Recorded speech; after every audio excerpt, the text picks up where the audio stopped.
You mean we weren't already?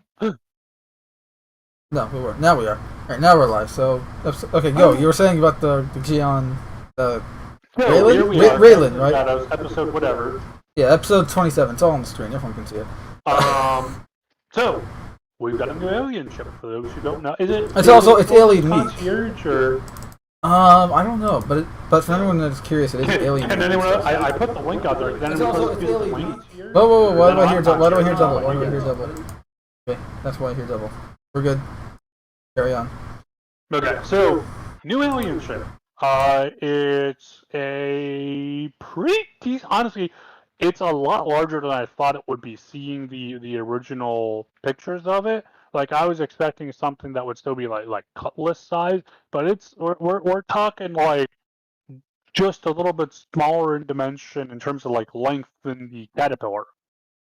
So we're talking a good bit larger than a Constellation. I think it holds like 320 SU cargo, all of which is external. So you aren't going to be able to load your vehicles on there unless they're like packed away into shipping crates or something.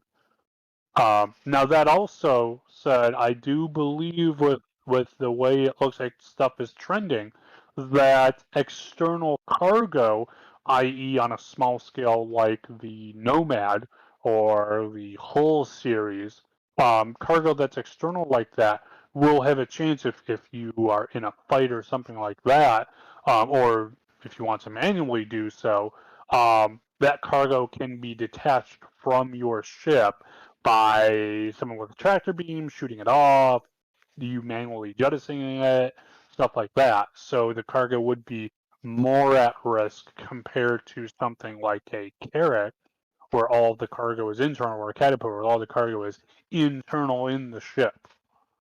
So, but it looks pretty interesting. It's actually the first ship that I'm aware of, at least, that is being explicitly made for a um, for not just a human crew, but also to support a Banu crew as well. So they were saying it's got um, waste facilities and food facilities for both humans and Banu. It's got a scratch wall, which has become the source of lots of memes here. The beds will actually be able to tuck away into the walls because humans, of course, sleep on beds for or was it? No, was it Xeon, not Banu? Yeah, I think it was Xeon. The ship is Um, made by Gion. This is a Gion ship, so yeah. okay, yeah, so it's made then for the Xeon, not Banu. Sorry, Turtle but people. they one of the aspects of the Xeon physiology is that they do not go to Yeah, sleep long term like Gion humans and do. They human take crew, cat according to naps. the website. Yep. So it's specifically being made for to support Xi'an crew members. So because I would assume way down the line, once we actually have NPC crew and we have aliens in the PU eventually, whenever the fuck that happens, probably after Squadron 42 here, because we'll probably be introduced to a lot of the aliens in Squadron 42. So probably after that point, we would Which get is a them only tailored in experience, PU. so yeah, they want us to experience Yeah, that first. For I those of know us at that least for have the it. Van Duel that'll be the case. I don't know for the friendly alien races like the Debar and the Banu and the Xi'an. Yeah, So that's. who knows? They might I know be we're in getting PU, some but alien weaponry in Squadron, like that Gion rocket launcher, so maybe. yep, yep. But it could mean, potentially speaking, way down the line, once we do have crew members, NPC crew members that you can hire onto your ship, that if you have a ship that's specifically made or has facilities for a specific alien race, then you can hire those alien races onto your ship, or maybe they would be more likely to be hired onto your ship than if you only have a human style ship. I don't know if that'll necessarily be the case, but that would be the kind of depth CIG would seem to like.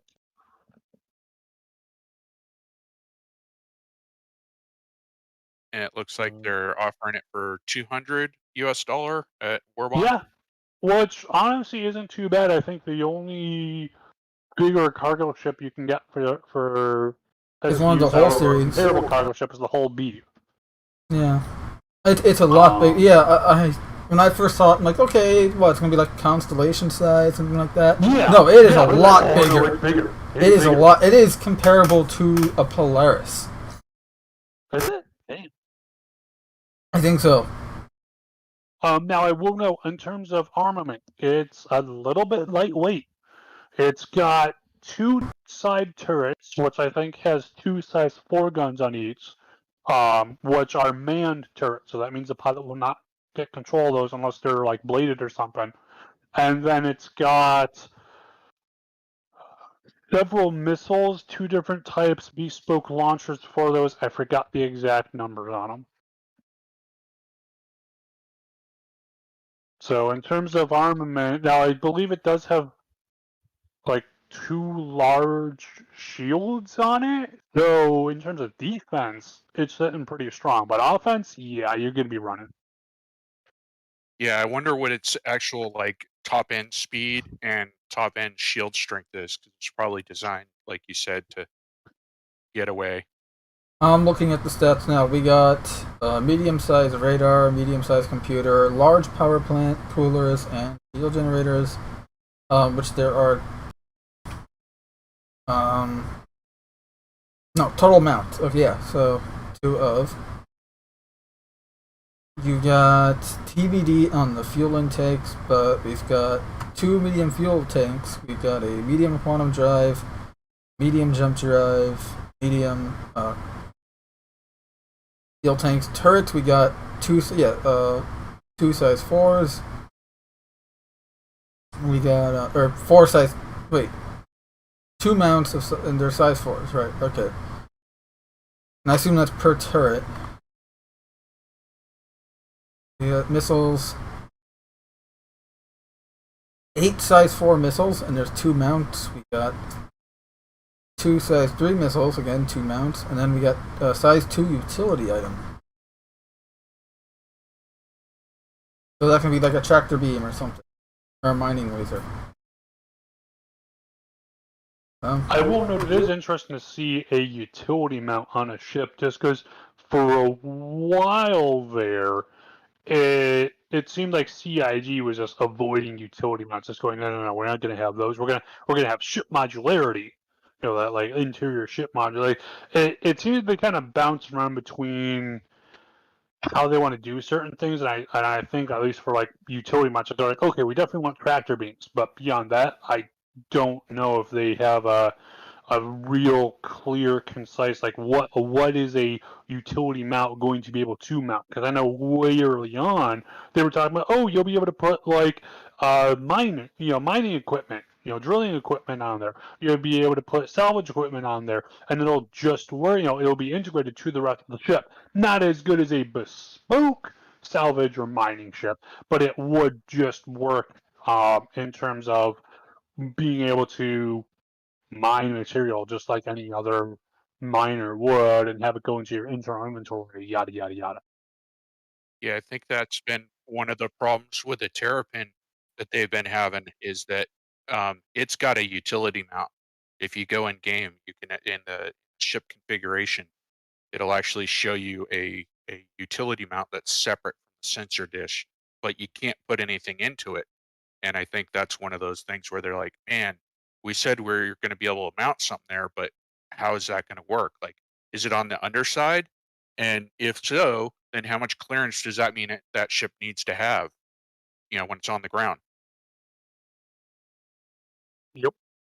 I mean, we've gone at length about the Terrapin, how they should just like allow you to modulate modularity, the Terrapin allowing you to modify it by changing out the sensor dish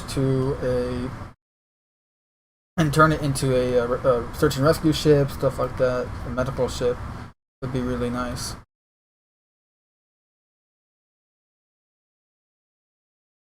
But I am liking. I do like that we're getting more alien stuff because I feel like we need more alien.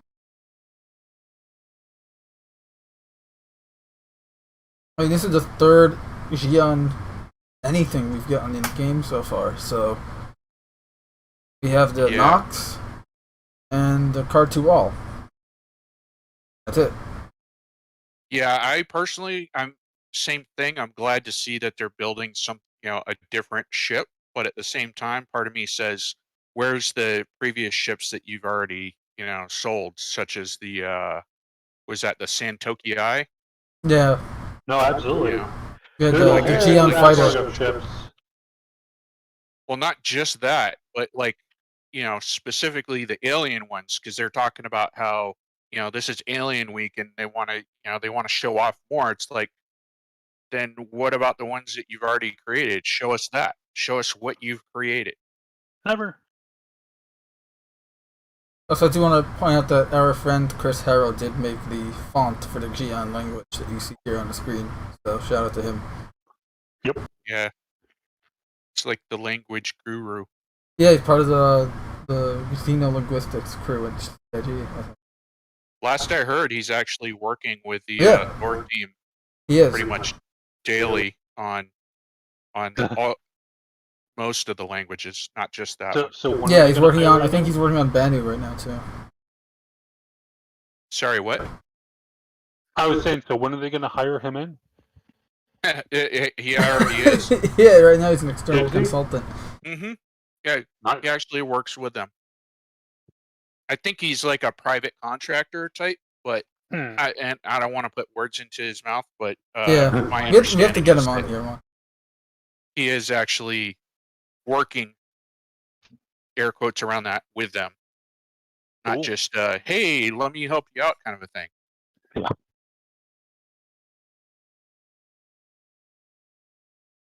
The interior kind of reminds me of a more angular 890.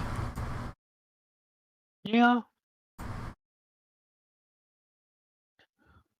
Actually, let me check something. No.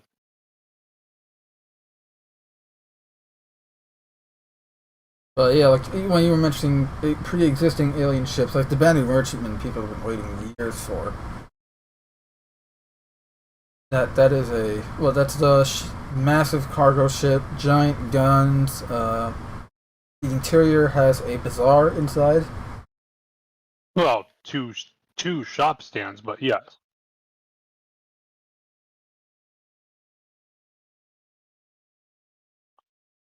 Nope. I was gonna say, Chris shared with me his initial web site for the language, like a dictionary that you can look up words, but it looks like that's gone offline, and he'd created that prior to actually starting to work with CIG. Yeah. I was having fun going in there and just looking up crazy words and going, "Hey, Chris, how come this isn't in there?" He's like banging his How do I head. say fuck you and the horse you rode in on? Pretty much. What do you see? Horse I think doesn't that really might have been have a one of the direct terms. translate. The closest thing they would have to that would be this, which is a animal they used to use for these purposes. Cool, put it in there. Yeah, it's going to be What really else? cool if we can actually I wonder how that's going to work with Alien AI. After rewatching the Quantum video they put out a few weeks ago. I've been hearing some interesting stuff about AI, just kind of off and on for past couple weeks, and just taking kind of tidbits from different places and kind of putting it together in a mosaic. It sounds to me like AI is going to be a very big problem for them to solve in a MMO, because I mean, there's a lot of other MMOs that have tried to do it and had very limited success, just because AI, no, not just in the gaming world, but in the real world, it's very hard to get an AI to understand context.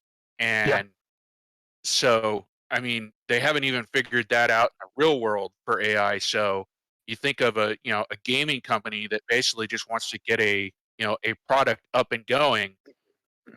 They don't want to spend millions of dollars, trying to build an AI just that can, man your weapon system in your ship.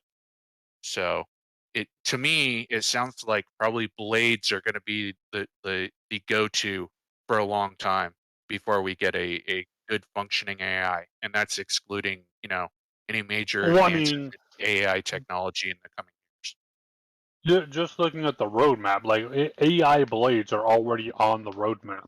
I think they're actually in progress now, and I want to say they were going through to either like December-ish or like Q1 of next year is when the plan is for the initial run to be done for those. So we're Yeah, gonna but see blades are blades easy done. Oh yeah. Oh, absolutely, in the absolutely. context of you're giving it a specific goal, i.e., Hmm. man this weapon, shoot anything that's not us, Yes. or anything I tell you to. And you're still giving input. Whereas an actual AI character, NPC, now you're talking about like, hey, you got to figure out the context of what people are doing when you're walking around in the food court trying to get food and sit down and eat it. Like, does Yep. the AI understand how to get in line? Does it understand, how not to be rude or bossy, or just immediately it sees an empty spot and it fills it, not realizing that somebody else was walking to the same spot. Little Yep. simple shit like that. Things like they So have an AI, and the AI is sitting, is in the cafeteria eating food. A player runs in with a light machine gun. Does the AI react? Yeah, I was thinking Are more they along the going to be lines of like, how oh, does the or AI do they reach react for their and gun, respond to or the player being, the player. oh wait, it turns out that guy, that player was working a security position and is supposed to have the gun, and the yeah, AI should not exactly, have shot him. You exactly. know, yeah, there's a lot of coding that would have That'd to be go into hilarious. just that scenario. So yeah, I mean, I'm all for it. Keep working on it, but I just Yeah. think from what I'm You're just hearing, expressing that's your going to concerns. be That's totally understandable. a very Hmm. daunting task to accomplish. Yeah, and that's something that's worth mentioning. Like, yeah, this is quite a tremendous task they have to achieve in order to get the AI functioning the way they want it. I think the best way I heard it put was somebody else was asking questions of a YouTube streamer and was like, "Hey, so, what's your opinion about getting AI to, man your ship with you?" And the streamer basically said, "Don't hold your breath. It's you shouldn't be planning your gameplay around the AI right now because that's just too far off." Yep. Oh yeah. I mean, And it's true. I realistically, mean, you got people who are like, "Oh, I'm gonna buy this, this six crew slot ship, Yeah, and it's I've been gonna hearing be that for me and years. five It's like AI." And it's like, exactly, and I'm gonna hire all these AI to crew the turrets and blah blah blah. It's like, and this was back in 2016. I'd hear this all the time. I'm like, yeah. man, Oh yeah, yeah. wow. Well, I I mean, think that's where a lot of the Polaris sales went, was people thinking that, mm, like, "Oh, here's a perfect Yeah, size ship," yeah, a little bit. I honestly don't think we're going to be seeing AI like being able to man our ships. I would say probably for 5 6 years. Yeah, because I they would are a not little argue that. dependent on real world AI advancing first. I think we'll see Squadron 42 before that, but Squadron 42 is a lot easier because Yeah, you don't have to plan for all this shit. You have to plan It's gonna be for a little a bit more comparatively much scripted too, smaller. Yeah. yeah, being a it's on campaign. tracks. Yeah, exactly, exactly. Most of it is on tracks, and even though the player has some amount of flexibility in there, it's still by and large on tracks. Yeah, I agree. It's going to be a long time before we see it, and I can't argue with that. 5 or 6 years, with a caveat, provided somebody somewhere in the world doesn't come up with some new AI, scripting language that breaks barriers. Now, which is possible, but doubtful. Yeah, I mean, you got to Yeah. think, when Anything can like happen, right? IBM was sinking billions of dollars into trying to create an AI capable computer, and they still haven't finished it, then Mhm. probably CIG isn't gonna get there. Well, I mean, to an AI that like acts like a human, no. But Yeah, then again, that's not CIG's goal. Their goal is to true. just make an AI that can go and pilot the ship, walk out of the ship and Essentially, assign do simple cargo tasks. somewhere. Yeah. Yeah, so it's like all this shit they needed to do is already, by and large, like scripted out. Now, that being said, one thing that would be a lot harder to do, having an AI that will go and um, explore. Because, like, I know, for example, they were talking Yeah. about with Tony Z's video, which Yeah, was put out like what a I'll couple put a of weeks link in the ago, chat for people. and they were talking about, because I was actually about to say, oh, having an AI going in mining, and they were like, well, they actually explained that behavior pretty darn well, and that hey, you've got some scanner ship going out, it's scanning the data, and let's just say it's giving the data out, but you could also say it sells the data or something like that, and it finds this huge deposit. And then miners, the NPC miners find out about it. They pilot to those coordinates, and then they find nodes and start mining them. And it's like, that's all, at the very least, with our current tech.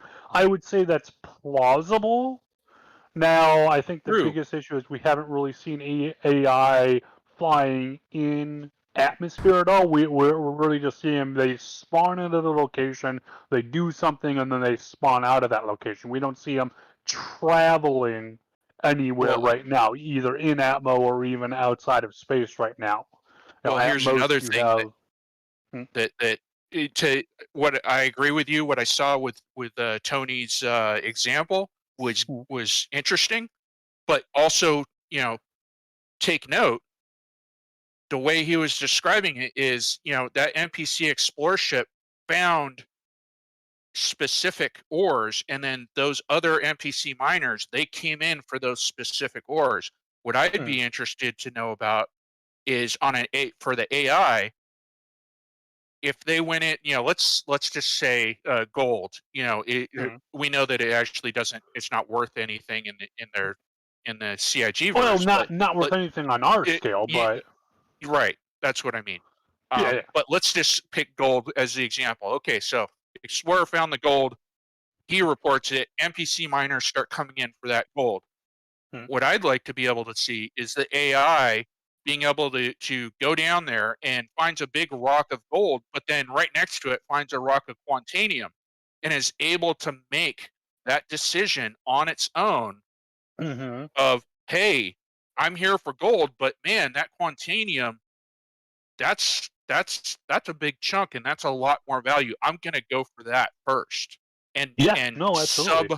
subcontract, already making all its own decisions of, yeah, I'm gonna have to fly to a different refinery and that changes my profile of what's dangerous, what's a threat level, blah blah blah blah blah. But it makes all those decisions based on it showed up for one thing, but it sees something better. Oh, and also too, on top of that, what if, for example, let's say I'm an AI, and my AI package says I'm a miner, and I receive information saying, "Hey, we found a couple of veins of quantanium." And I'm like, cool. Well, I'm in an Orion, so 1, 2, 3, 5, 10 veins of quantanium for the amount of time that it would take me to go and mine those and try to get them back before it gets unstable. Even if, let's say, being unstable isn't even a worry, but 5 or 10 veins of that isn't worth as much because I just can't fill up my hold with that versus hey, there's a huge amount of gold over here where I can fully fill up my Orion. Being able to make that kind Yeah. of analysis and going, hey, the quantanium's worth more, absolutely. However, given how much of that, Yep. how much time it's going to take for me to harvest that versus how much of my hold is going to be filled by it, I'm going to go for the gold because I'm going to make more money comparatively for my time. Yeah, and the threat level involved with Yep. not Yep. only external but just to your ship from Hmm. hauling that quantanium. Yeah, that I agree. That would be another level that I'd want to see. That being said, though, if anyone can do it, Yeah. CIG at least Oh, so far, like yeah. they're doing that slow but steady shit, but Yeah. they're They're making progress. they've I shown me mean, they're very capable of pulling a lot Yeah, off. look at what they've done, since 2.4. Like You look at, Yeah. if you looked at 2.4 at the verse, you'd be like, "There's nothing here. I just have a hangar." Yeah, there's no way You that know? planets where you can just fly in and out and it just works. I Bullshit. Can't do it. literally Yeah. the other day I And simply look just at what we have recorded now. myself going from space to the surface of a planet and then just put it on YouTube because I'm like, people need to see this shit. It's still cool. Yeah, Yeah. it's awesome. People still think that there's like, oh, that's loading screens in between. It's like, no, There is that's no loading you screens in this actually game. Or like Quantum as a loading screen. Speaking of which, also, I'll let you know on the roadmap there's actually a update to Quantum Travel.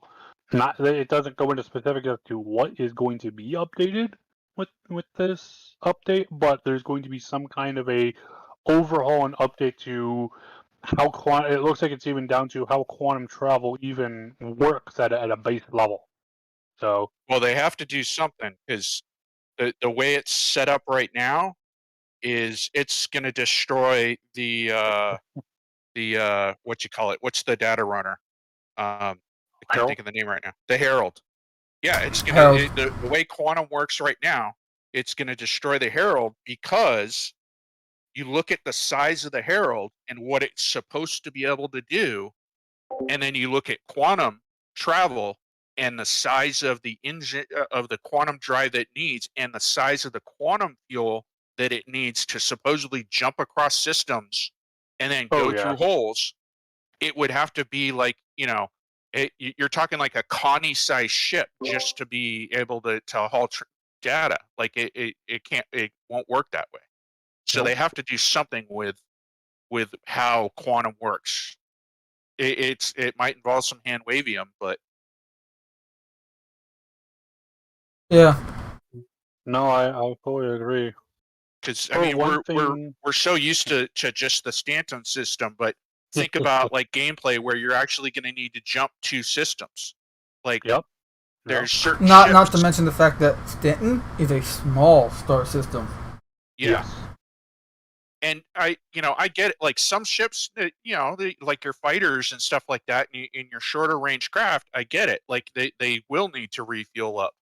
But if you have a ship that's actually like the Herald that's supposed to run data through multiple systems, then it needs to be able to make it from one side of Stanton to the other. Let me put it this way, and for anyone watching, listening to this, in the Stanton star system, which is where Star Citizen at the moment takes place because it's only the Stanton system. It's only one star system in the game. In the Stanton system, Microtech is around 58 million kilometers. I think a bit more, but 58 million kilometers away from Crusader. That is the same distance as Mercury from our sun.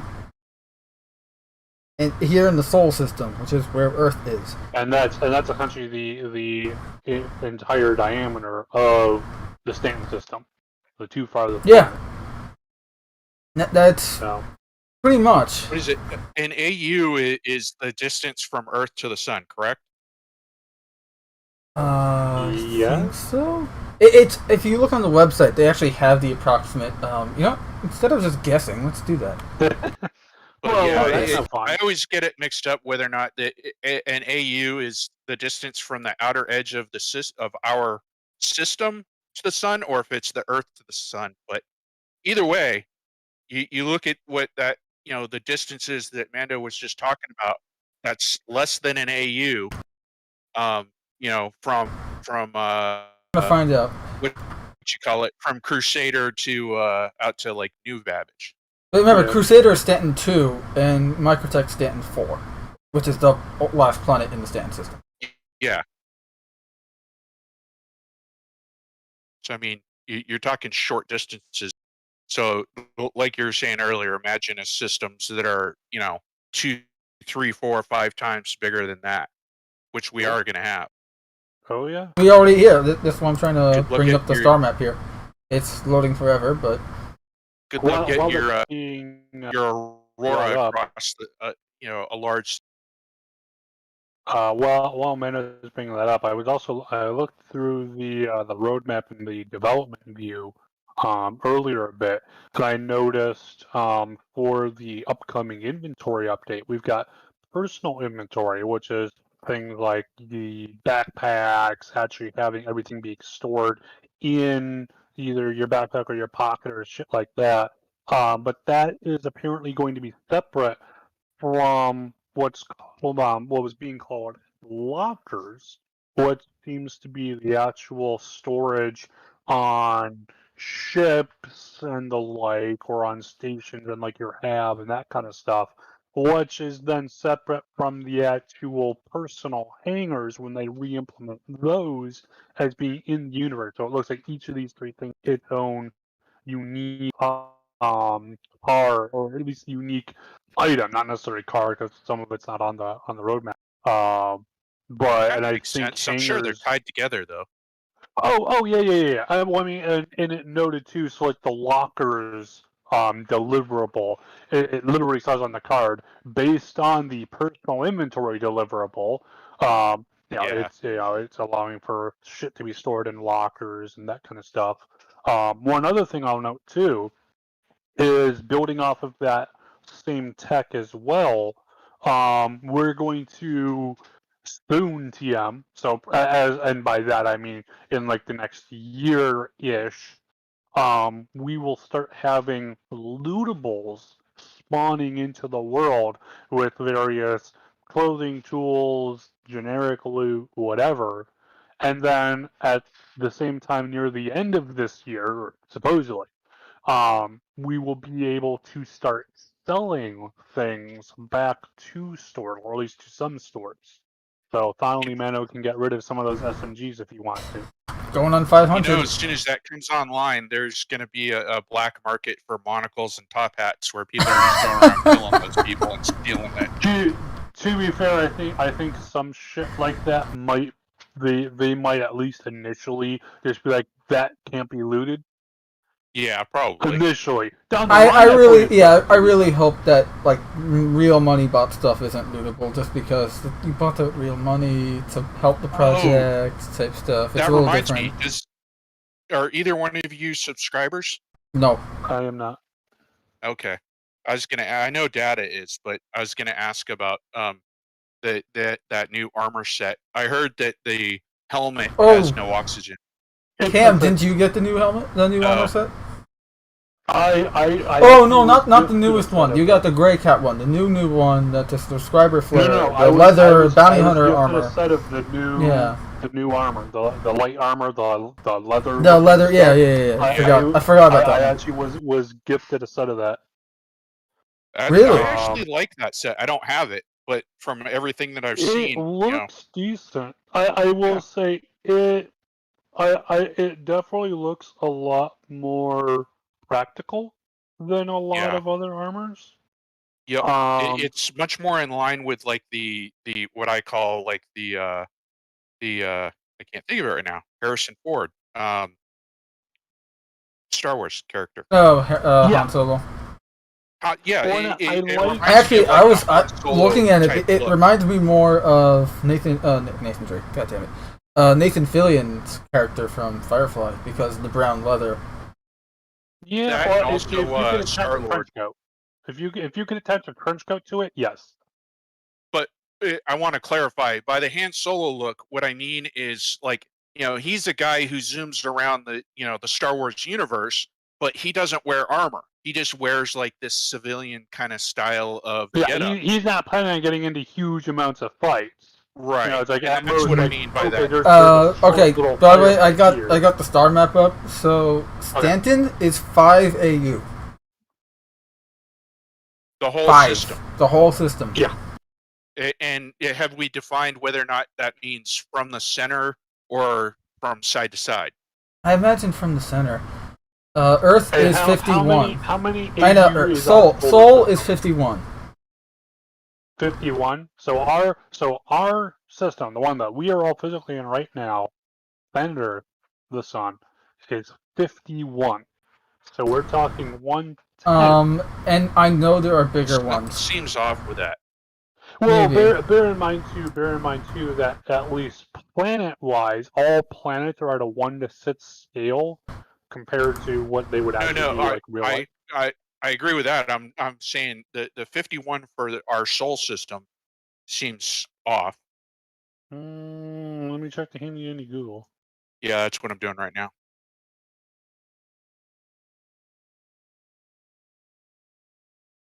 Okay, so 1 AU is the distance from the Earth to the sun. So you're saying that our real world here in reality is 51 AU to get from the sun out to Pluto, if you define Pluto as the last planet. It is. Hmm. I don't know. I don't know what the measurement, like, is it towards the heliosphere or is it towards the last planet? Pluto is on average a distance of 39.5 AU from the sun. Average. It's on an elliptical orbit. So honestly, 50-ish could definitely be, because again, if well, you gotta remember, we still average, haven't really finished mapping our own star system out right now, so they're taking some creative liberty here. But given Pluto is on an elliptical, it goes around. That's true. It doesn't have an even orbit. So there you go. I know there's a star system in the game that has like something 96 AU, which is crazy. I've heard of that. Yeah, there's some. Okay. There's some according to NASA, Pluto is 49.3 AU from the sun. Oh, so you know, it might be counting though. Pretty accurate, I guess. It might be counting the Kuiper belt. Right. So probably to the Kuiper belt, probably 51. Well, the Kuiper's in between. No, that's right. Fuck. Then why am I thinking of? But still, I mean, 49.3 is pretty close to. It's pretty close, yeah. So. Yeah, potato. Yeah. Yeah. All right. Okay. Whatever. 51. Cool. So, and I know there's one that's 96. I'm trying to find it right now.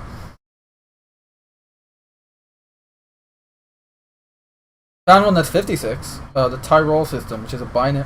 Single star. Never mind. Oh, the binary.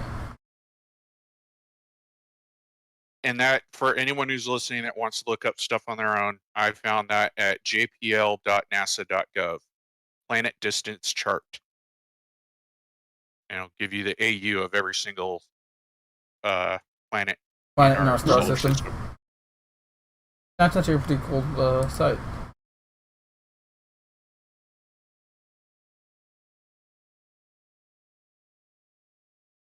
One of the star systems is 3 astronomical units. Well, yeah, isn't there one? I forget which one it is, but it's just like a traveling planet. Yeah, no, there's one that's just a moon. It's a moon, or no, you're right. It's just a traveling moon or planet. I don't know. Where's the Min system? I remember it by name. Is it Min? Okay. There it is. I mean, it's got a black hole. One astronomical unit, because there's no star there. It's just a planet, I think, with a bunch of moons attached. Honestly, I can't fucking wait to see a black hole in Star Citizen. Oh yeah, the Tamsa system? Guarantee it. We'll have to stream it, make sure. I vote that we send Pulios in. Investigate.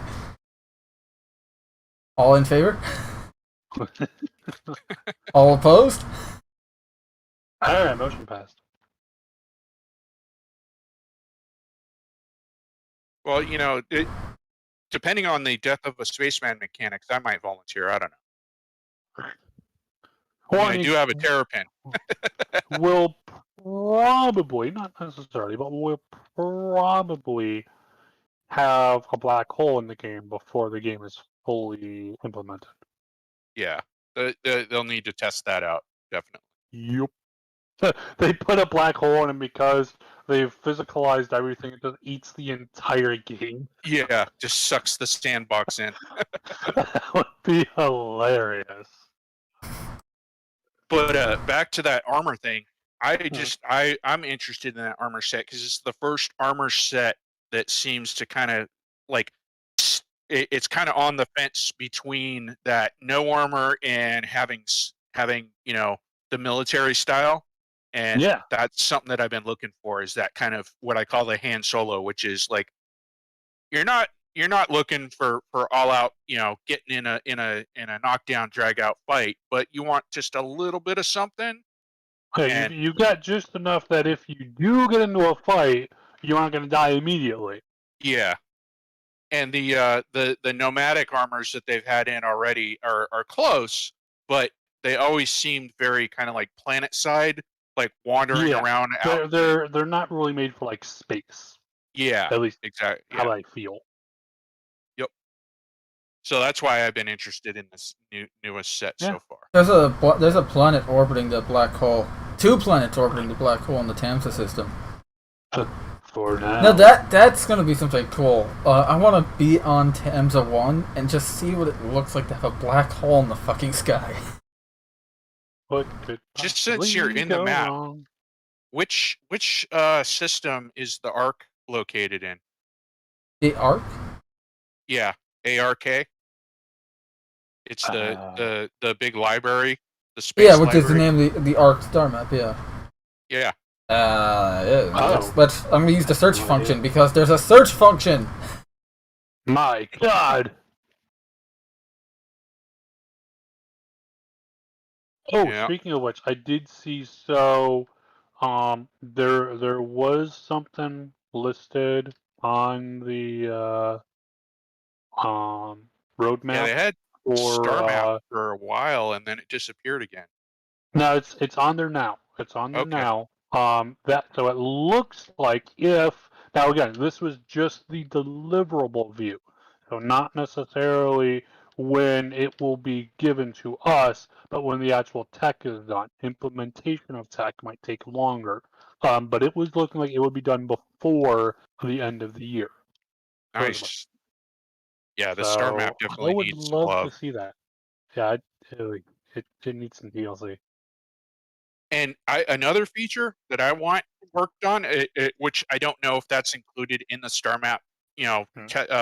card that they have there on the roadmap, but Hmm. I would like to see not having to use your Mobi and actually being able to use a realistic in-ship version Some ships have that that. doesn't require a hologram that blocks up your view. Oh, yeah, well. It would be Like cool a if there Star was a Trek. terminal, like one of the MFDs would actually display a star map. That would be Yeah. nice. Yeah, Also, That to would answer be your nice. question, it's Tayak 1. Tayak 1. Okay. Nice. It's a station in orbit around the planet, but the Tayak system, I don't know. But I just searched Arc in the star map search bar, and it showed me the way, which is awesome. Like I want that in the game. Yeah. I want Yep. the star map in the game. It's really good. You got night. Also, we have someone in the chat.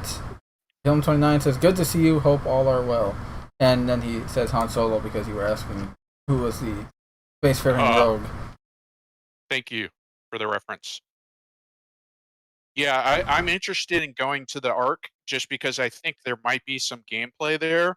Yeah, probably. absolutely. And granted, this is kind of breaking the system, but I think there might be something in it for like somebody, a player character who actually goes into the Ark and like gets information that people are requesting from other systems, i.e., players like in Discord going, "Hey, what about this?" And this, your player character can actually go into the Ark, get that information, then hand it off to them, kind of a thing, That'd be pretty and cool. maybe make a few credits. Yeah, Yeah.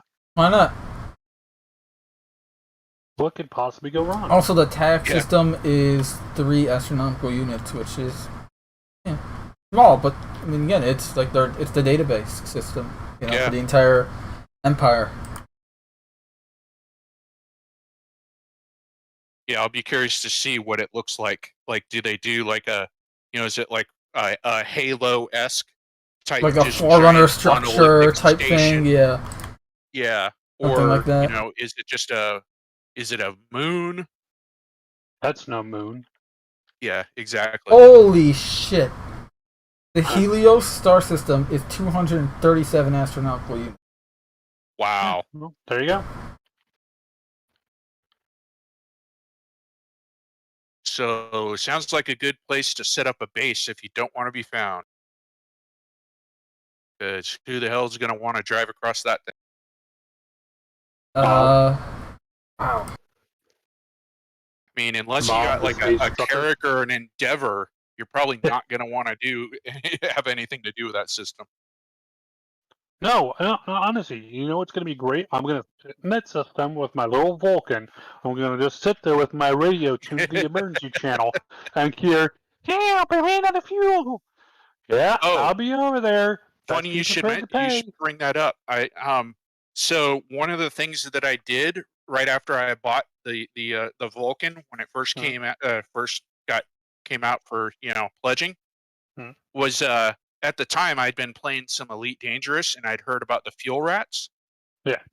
And I noticed that there's not a whole lot of at that time there was not a whole lot of Elite Dangerous people like coming over to Star Citizen because this was back in like what 2.6, 2.7. So which is understandable. So what I did is I actually created the Fuel Rats organization in Star Citizen just to get the name, and then I was going to wait. I'm waiting to see if the Fuel Rats want to come over. I'm just basically going to give them that organizational name, so it's not taken already. Right. Yeah, so if it work the out? actual So fuel rats do have it. If anyone's not familiar listening to the cast, the Fuel Rats are a organization in Elite Dangerous that basically, if you run out of fuel while you're air quote quantuming witch space in Elite Dangerous terms, if you run out of fuel, they will come out and pick you up for free and help you out. It's just like they enjoy the fun of going out there and helping people out. So Absolutely, they sound like good guys. Yeah. they are. And so I just wanted to make So sure like AAA, but actually effective. Yeah. I just want to make sure they have the opportunity to exist in Star Citizen if they want to. That's awesome. Yeah, no, like, and that's what I love about Star Citizen, that you can really have orgs that are just dedicated to, like, we're going to be like a AAA type org, or we're going to be essentially just dedicated to one specific aspect of the game. EMTs, exactly. We're gonna show up in a Cutlass Red, help people Yep. out. There's dedicated mining orgs, obviously, trading orgs, cargo hauling orgs, security, what have you, medical guys. Even the criminal guys, like, so there's organizations that are just tied to a specific crime, just specific crime, like drug dealers or drug makers, stuff like that. I mean, I don't know how that's gonna work because I barely know her.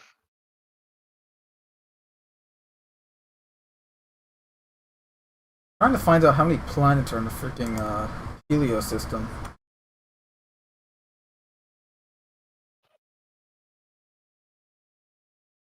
But because the input delay on the website right now, it is super slow and I just have a giant blue ball in my face.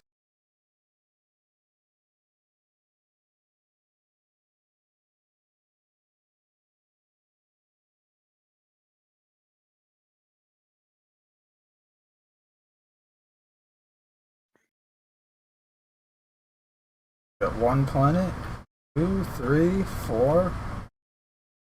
My God. 4. Wait, might be more. Nope, just 4.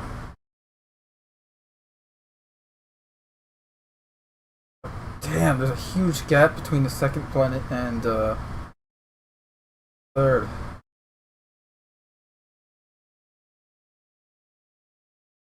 That's crazy. The star system's huge, but there's like nothing in it. Yep. Well, bear in mind too with some of this stuff.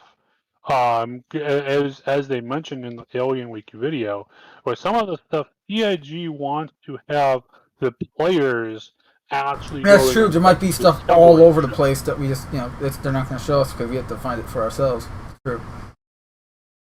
Yeah, so there could be shit there, just we don't know about it yet. Oh, you mean in the star map? Yeah, well, in the star systems in general, yeah. So that could be like a Van Duel major habitation area or some shit, It's a and just we UE don't know because system. we haven't stumbled across it. Until there's some event or something like that, and it's like, hey, surprise, bitches, and we're like, Yeah, I was so, watching what's his name, Astropub, and he came back around to an idea that he's kind of had several years ago, but uh, hasn't really pursued it. And then now he seems to be talking about it again, which is the idea that the Van Duel maybe aren't actually trying to like invade human space. It might be hmm, that they're actually being pushed out of their own space towards they're us. fleeing something, some Yeah. big So, in other bad. words, a Well, supposedly uh, it's the idea is that some people are saying, including Astropub, is that Hmm. they think it might be the Kurthak, I believe is the term, which is apparently in the lore, but there's absolutely no description of them whatsoever, other than we tried to make contact and I don't remember which one, either the Banu or the Xion. We had to cross their space to get there, and they basically stopped us and went, "Yeah, no, you're not allowed to talk to them. You do not. Yeah, don't fuck with those people." so in other words, it's kind of like it's similar to Halo in that regard, where it wasn't Earth humanity was essentially destroying Forerunner, like in the 343 retcons of the lore. They have it where humanity's coming to Forerunner space, destroying their world because they're running away from the flood and trying to stop it in its tracks. Yeah, and supposedly, the where the theory came from was that a lot of the in-game lore is based off of what happened with the Roman Empire, and apparently the Huns back in our history, the Huns were the reason that um, that the I can't think of the name right now. Was it the Visigoths attacked Rome? Is it Rome thought, oh hey, these guys are these barbarians are coming in and attacking us because they want our territory, and it And turns then it's out like, no, they were no. just trying to get away from the Huns because the Huns had basically pushed them out of their area. You know, Yep. it was one of those move over, make space, and so they're saying that a lot of the stuff that's in game is a lot like that. So it would make sense for that to be part of the storyline, that the Kurthak or some other type of species maybe is Yeah, the pushing Kurthak were Vandal. never there. Man, our allies at Oberon are totally fucked. Myron? They got our friends over at another organization. They want to operate the Oberon star system, and they have 3 Van Duel systems that connect The to more it. the merrier. Yeah, I remember them talking about that, and I was like, good luck with that. I'm not visiting you. You don't want to go and visit? However, they also connect to the Null system and Vega system, so it could be a profitable trade location if you survive Yeah, and have your cargo intact. I gotta step away. I'll be right back. Right. Besides, you still got Operation Pitchfork. Oh, that'll be fun. Gonna be awesome. For those who don't know, Operation Pitchfork is a community started but CIG embraced idea of essentially players going and pushing the Vanduul forces out from some of the systems that they have taken over. So, if anyone looking on the screen right now, you'll see all these little red diamonds on the screen. These are Vanduul taken human star systems. They were once human systems that the Vanduul has taken and pushed us out of. Those bastards, they killed Kenny. So, Supposedly, there's a few of those where there are still some hidden human encampments in some of those Vandal Yeah. systems. Oh, likewise. well, some of them don't even have jump points connecting to any of known space anymore. So you're gonna have to find jump points to actually connect to them again, like new jump points. Yep. And also in lore, there's Damn, been Vanduul systems are that had close to jump Earth, points by that the way. have closed.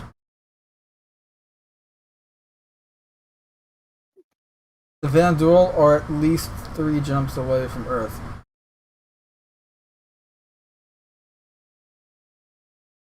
I would not be surprised if when the game went actual like live, they had the Vandul come in and mess with the Soul system. That'd be Because hilarious. it would give them good license to be able to change the look of the Soul system so that we as players aren't going, oh, you guys totally screwed up New York City. Like, it doesn't look anything like it. They're You're like, not gonna have it look like how it is today, anyways. We've already seen concept Yeah. art. It looks completely different. yeah, but I mean, It's even, all like, sci-fi, just futuristic, like, you know, unrecognizable. The only recognizable shape is that the island of Manhattan is still in the shape of the island of Manhattan. That's about it. That's what I'm getting at, is they could actually mess with that kind of stuff so it doesn't have to be exact, because they can say, like, you know, oh, there was planetary bombardment and, you know, that the island is And now the island of disfigured from Manhattan that. split into two islands, which by a giant crater. Yeah. Yeah. Filled up with water. I'm just saying it would give them that license to be able to It do would, that. it would. But as far as if I recall, in 2015 or 2945, the Vandul tried taking the Vega star system, and that's kind of been their focus lately.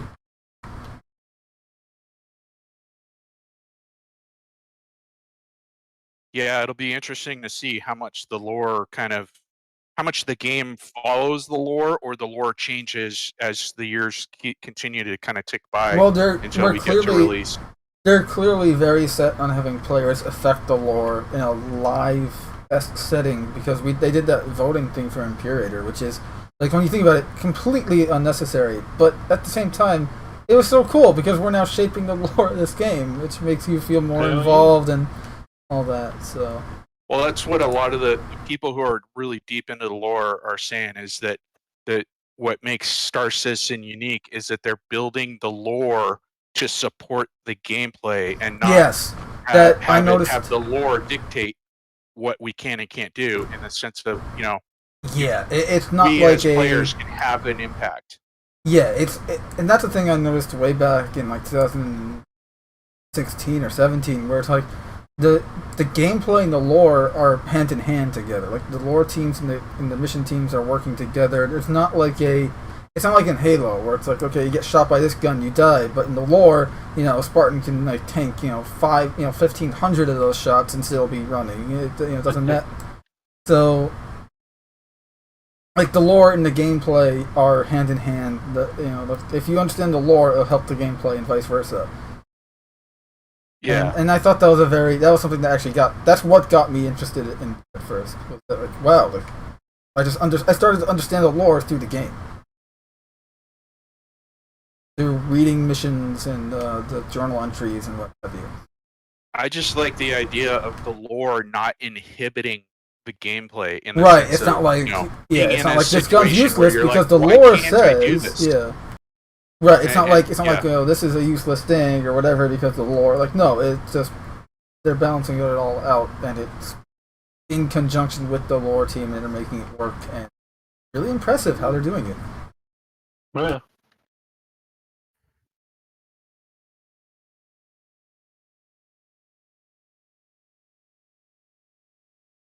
I think the only other,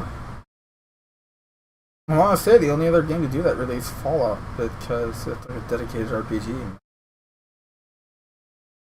Would I be wrong in that? You're kind of a relevant Fallout guy. Would I be wrong? Fallout kind of does that gameplay lore. It depends on the Fallout game. New Vegas, I would say yes. The other ones, somewhat yes, somewhat no. It kind of depends. How about this? How about Fallout 3 in New Vegas? Yeah. What about Fallout 1 and 2? Because they're very different. They're based on like rolling dice type gameplay, but albeit virtually. Yeah. So, like in a more traditional RPG, being isometric and all.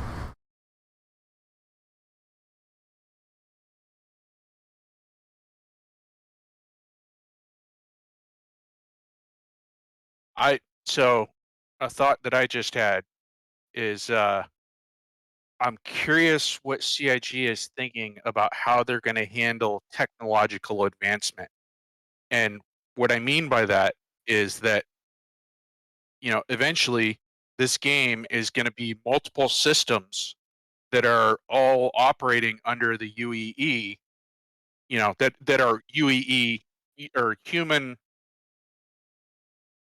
settled, are either going to be under the UEE or independent. And what I'm wondering is if they're going to allow technology to develop separately in different systems to different levels, or if they're going to make it kind of somehow mandatory that all systems develop at the same rate. It's a good question.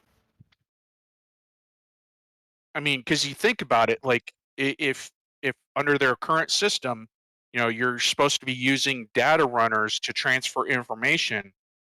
Technically, you could have certain systems going, yeah, we're not ready to share our technology with everyone else, and so they might develop at a different rate than the system next to them, or the Sol system. Right. At which case, is that going to be something that they use game wise? Like, hey, you want the best shields around, you need to go over to this system. Or are they just going to say, no, if the technology is in one system, then it's available, pretty much anywhere that they want to sell it? I think it depends on what it is and who's making it. Yeah. Because if it's Yeah. like, say, it's a ship thing, like it's a component made by Drake, then they're probably going to be okay. Maybe for the first month or two, you can only get it out of the Magnus system because that's where Drake is based and operated. But then 2 months later, it's going to be everywhere because they've been shipping it out and trying to get it to all the retail, so this way everyone can get access to their newest thing. Being a corporation that wants to make money. That makes sense for businesses, but what about, like, say you've got, let's say you've got a planetary government that's developing, a way to do something specific, that's specific to their environment in their system. Are they necessarily going to share that technology with everyone else, or are they going to just kind of like, hey, this is what works for us, so we're going to keep it in house? It would have to depend entirely on the specifics, I think. Yeah. Yeah, I think it's a case. I think it'd be a case by case basis type thing. But I am interested in that because I can see it say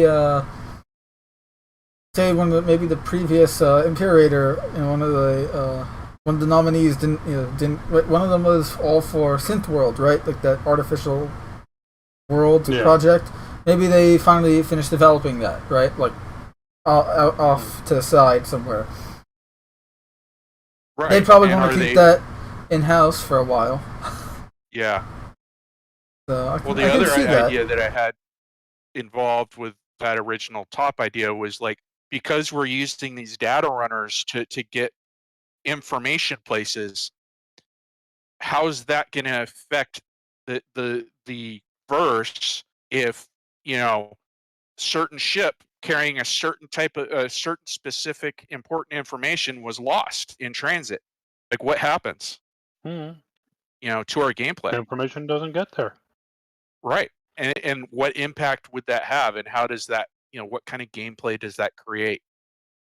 Although that being said, I also guarantee in some instances, like for example, let's say if hey, there's let's say for example, and we're way down the line where we've got server runs kind of just being embedded in the gameplay. It's not just, hey, we're going to be doing this event, and everything gets announced. It's just, nope, as you just play the game, you come across this shit.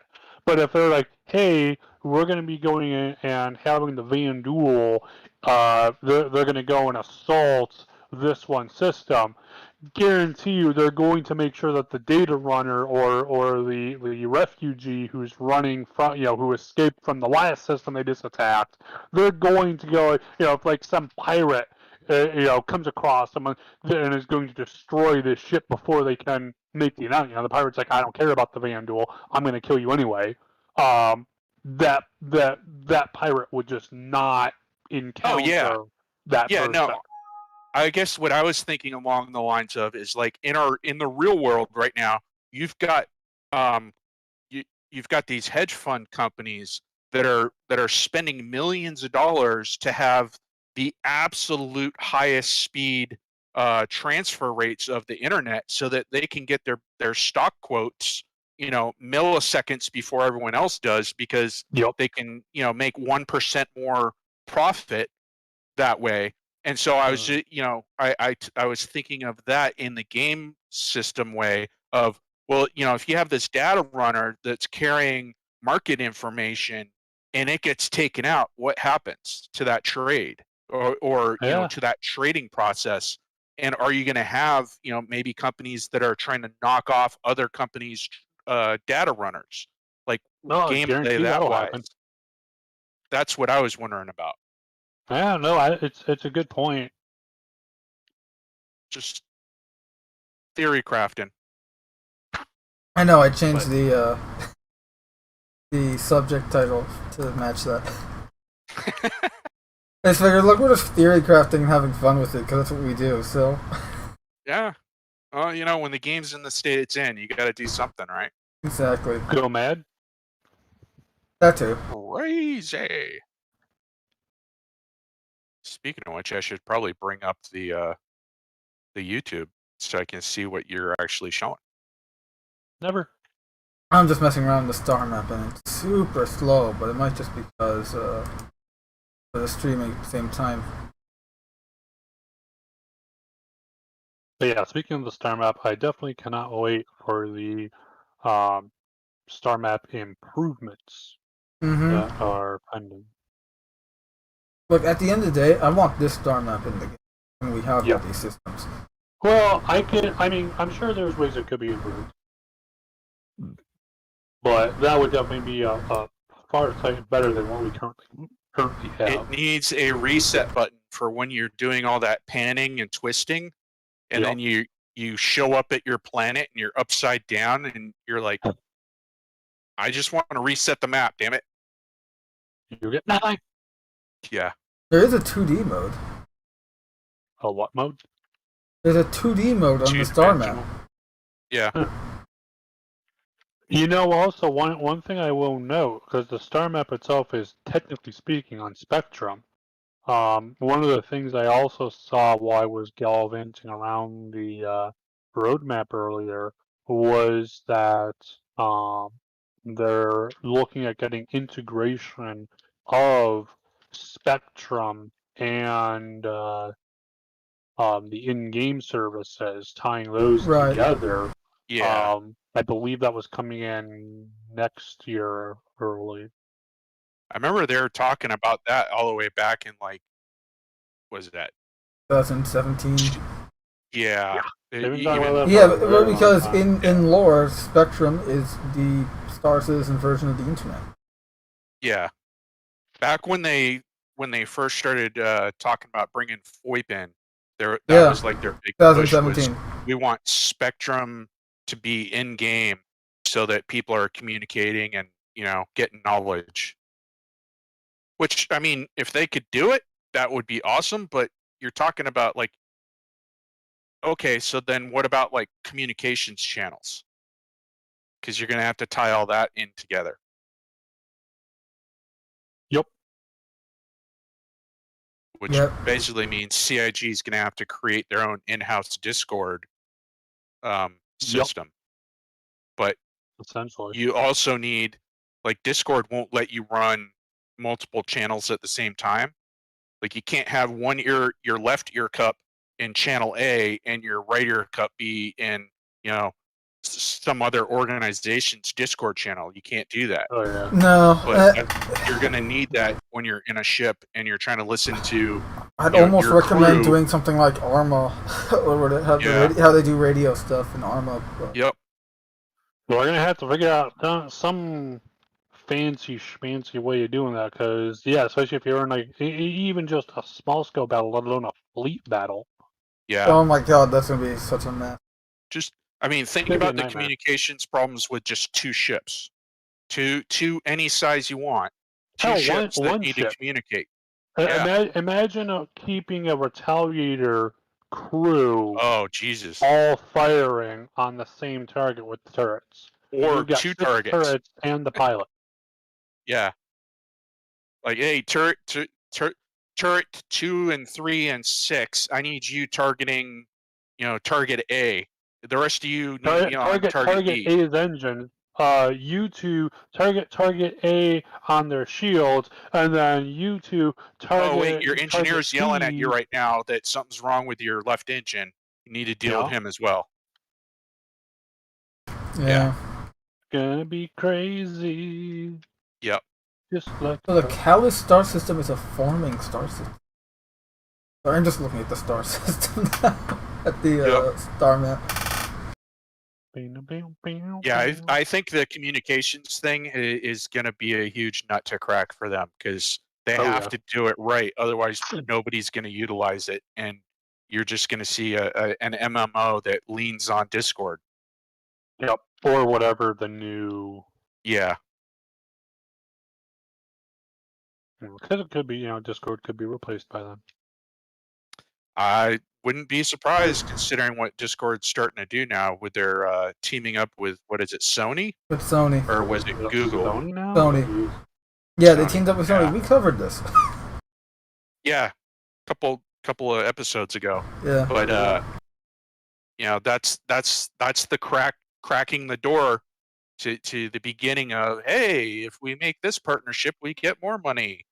And eventually Discord starts changing and you got people coming in, rather than for the purpose of making Discord cool and work, they're there to make money. And they start making money decisions over usability when you join decisions. a voice channel, every 30 minutes you get an ad. Yeah. Oh my god, they're going to turn it to Spotify. Yeah. But, hopefully that means somebody else comes along and says, hey, I can make a better Discord without these guys. Yeah, I mean, that's how Discord started, right? It's like, hey, this is an alternative communications app to, I think it's TeamSpeak, right? It was Yeah, TeamSpeak used to be the really big one. Then Discord came out, and then we're going to have another one. That's how it works. Yeah. Yep. You just have to wait for someone to create it. Because I should have hopefully the, CIG is smart enough to kind of see the writing on the wall and realize that they really need to nail that if they want people to utilize their system. I think they will. I hope they will.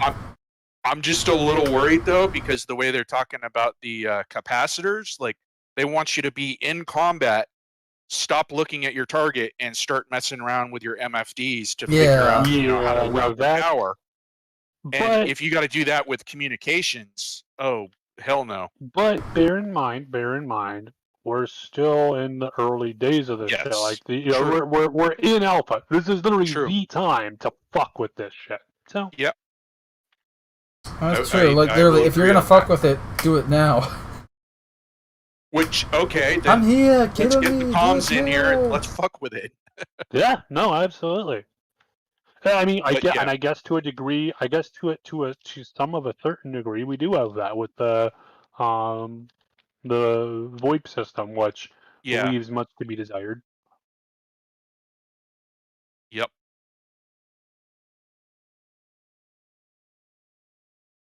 I guess that's part of what we're all here for. Yeah. You want to move on to the next topic?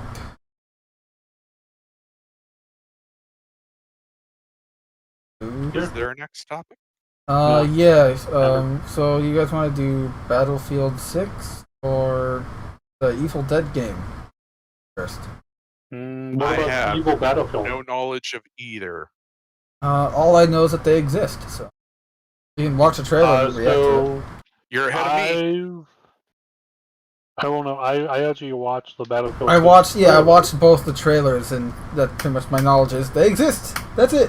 I felt bad for the guy in the Battlefield 6 trailer, who jumps off the ledge with you, and it's like you got all the guys like gliding and parachuting down. And, you look over, he gives you a thumbs up, and then just. Where the plane just completely crushes him. Yeah, that was cool. I was watching. I was like, oh, jeez. But here's the thing: the entire trailer is completely CGI. So it's like there's nothing. It's a reveal trailer. It's like they're making a new Battlefield. Nothing out of his gameplay. Yeah, there's What no I've actually gameplay or heard, anything. Yeah, here, this guy, thumbs up, boom, done, dead. I have Oh no. heard that Battlefield 6, again, this is just rumor, no confirming or no information one way or another on it, but rumor mill says that for Battlefield 6, there will be no campaign to it. It's just going to be multiplayer. Well, it's Not I given the surprised. think, you trend know what, of I'm games gonna go I can double see. check that, like if it's been confirmed or not yet, but I heard the same Okay. thing, that it won't it'll be the first Battlefield with no campaign. Like, I've always enjoyed playing the campaigns. I know Same. not everyone always has, but I've always liked going through and doing that stuff.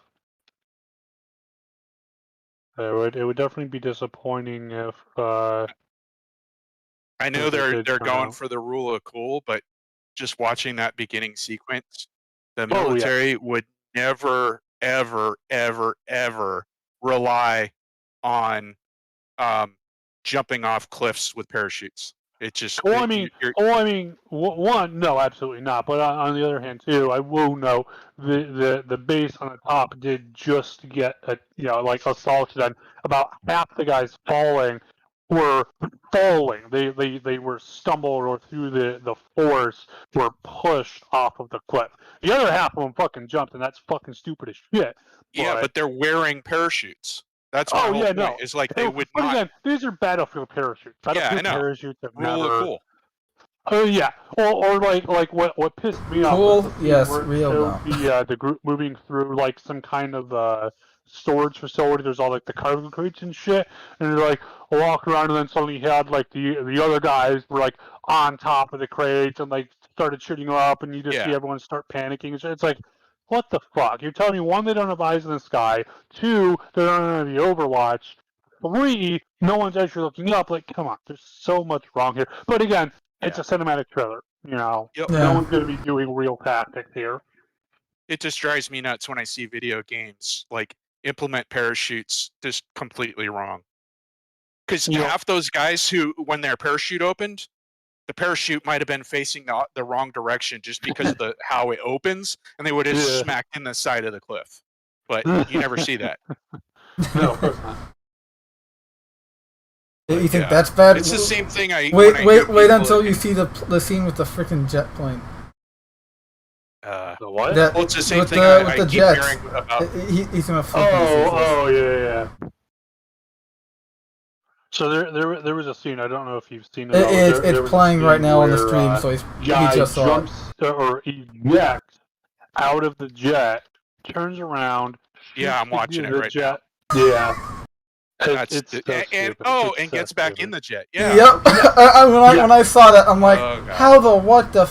That's not okay. Well, okay. To be fair, there is some amount of backstory to this. The funny thing about it is that in I know at least in Battlefield 4, probably in Battlefield 3, players were actually doing this. They would go and get a jet following them, eject, pull out a rocket launcher, shoot the other jet, and then get back in to their original jet, and then go back to fly. So people are actually doing Yeah. this. So it's at minimum it's a subtle nod to the community. So I'll give it that much. So It's acknowledging the community's antics. so we've got a broken game mechanic. Let's develop it more. Yeah, I'm done for I that. mean, to be fair, look, it's not a bug; it's a feature. yeah. What's Every this? fucking In test Hitman 2, Me in and Data Machine were talking about this a couple weeks ago when we were playing around in the verse and just talking about game mechanics in general. And he actually said it the best way, which is I'd like to see the game use real world physics and then dial it back for fun instead of do it for fun and then throw some real world physics at it. Does that make sense? I no, just absolutely. that's the approach that I wish more games would take. Is like I get that you want to show off, your game engine and special effects and all that, but at the same time, it'd be awesome if you started with like a foundation of reality. Yeah. It's just No, called. I totally Look, agree. I think it's fiction. You know, it's supposed to be fiction. It's not supposed to Yeah. be realistic.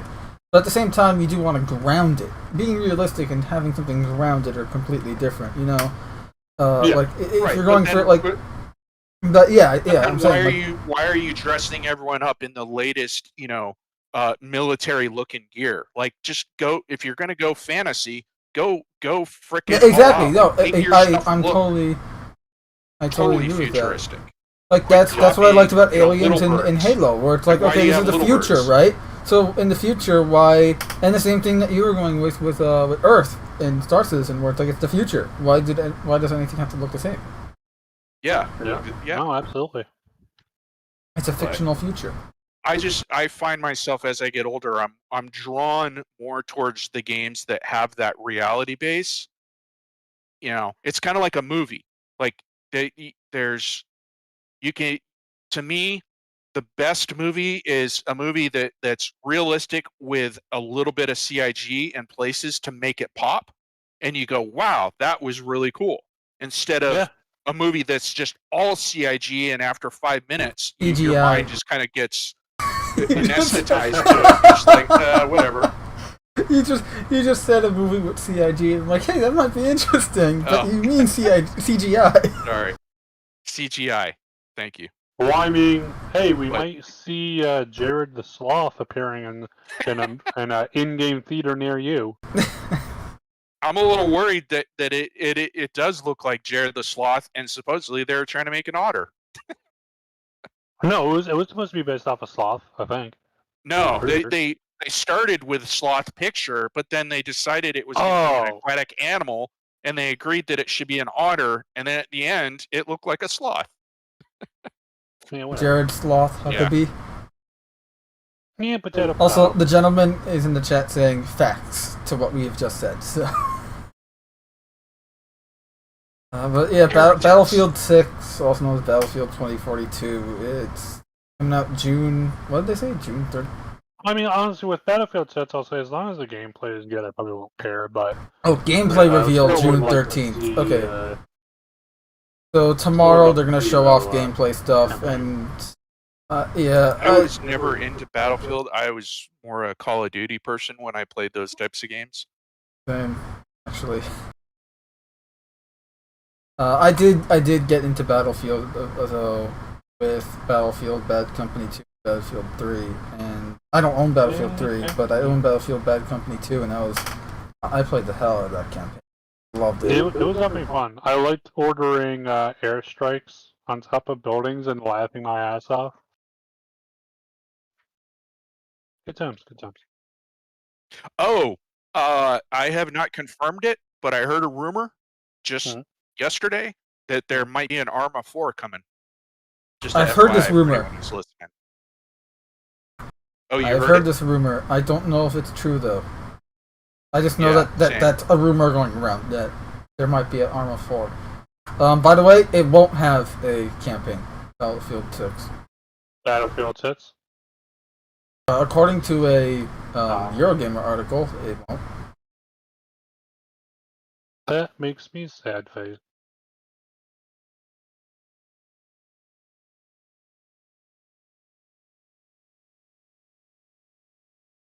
Because like I always personally I enjoyed playing the campaigns, and it's sad to see yet more trend of we don't need no stinking story. But like I said, I get it. It's a shame because Battlefield usually had really fun campaigns, and it's pretty much, hey, you want to enjoy all the stuff that made Battlefield fun, but without the annoyances of playing online with other people. Yeah. Like calling in airstrikes and destroying complete houses with it.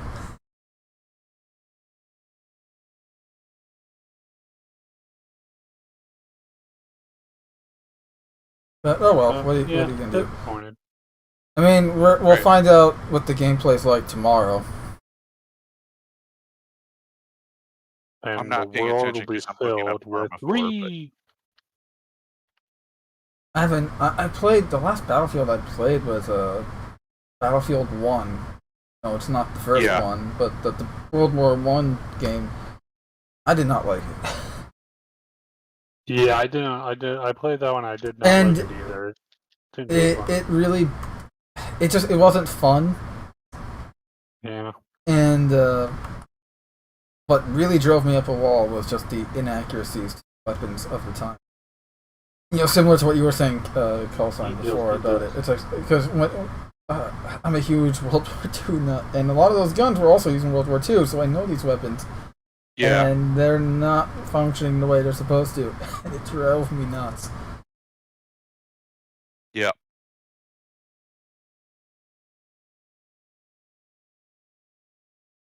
It comes to PC October 22nd. That's when Battlefield 2042 released, apparently. But I will say this: I hope it works. I hope it's a good game, just because I think the environment needs it. Like the gaming community in general has just been lackluster these last few years to me, It's what's and I think that the industry overall just they need something good out there that people can enjoy. Yeah, no, I agree. Yeah, I agree with that. I hope it's a fun game. But I think that's all we got on the Battlefield 6. Next up we have the Evil Dead game. Everyone's favorite demon murdering psychopath Ash Williams is back in a game. I think Bruce Campbell's actually doing Bruce Campbell's actually back doing the voice and everything for Ash Williams. But it's not. Oh, that Evil Dead. Okay. Yeah. But here's the thing: what type of game do you think it is? Exactly. What type of game do you think it is? Like, okay, it's an Evil Dead game, so it's guarantee it's gonna be an action game. It's demons versus evil, essentially the dead versus Ash and crew game. Like, it's similar to like that Friday the 13th game and that Predator Hunting Ground crap game that came out. It's gonna be another one of those. Let's take a popular sci-fi horror franchise, or in this case just a horror franchise, and turn it into an asymmetrical multiplayer game. Whatever happened to Hellraiser? How come that's not a game?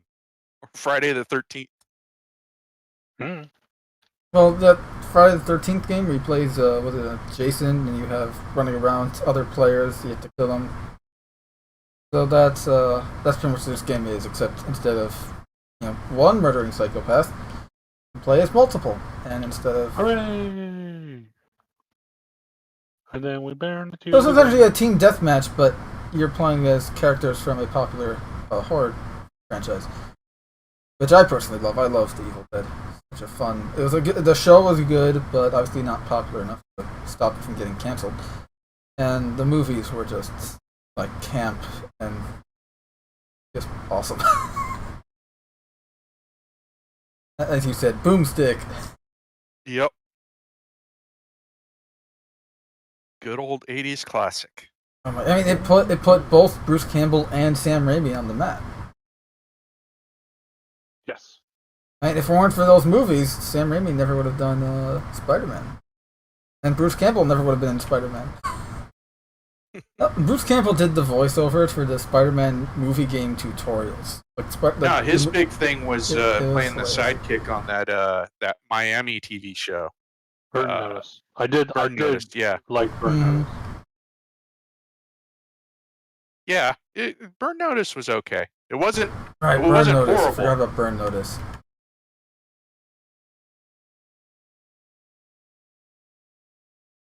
It was good for binge watching.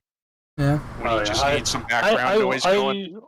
I really liked it for the pseudo realism, like tips and tricks they would throw in there. Yeah. If you want to lose a person on a street, here's how you do it. Yeah. Or they need to do 100 illegal things. Yeah. And how not to do it. So it seems they're going to reference all the movies just by looking at this little quote-unquote gameplay trailer. It looks like they're referencing all the movies and the TV show as well.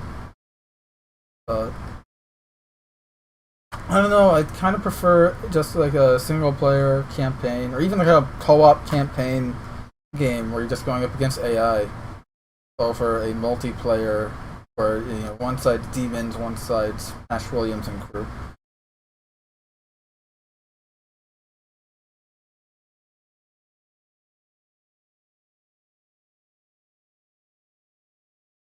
I mean, I hope it's good because I like the franchise. Yeah, I didn't even know that they had a franchise in the It's gaming side of it. no, this came out. I want to say 2 days ago.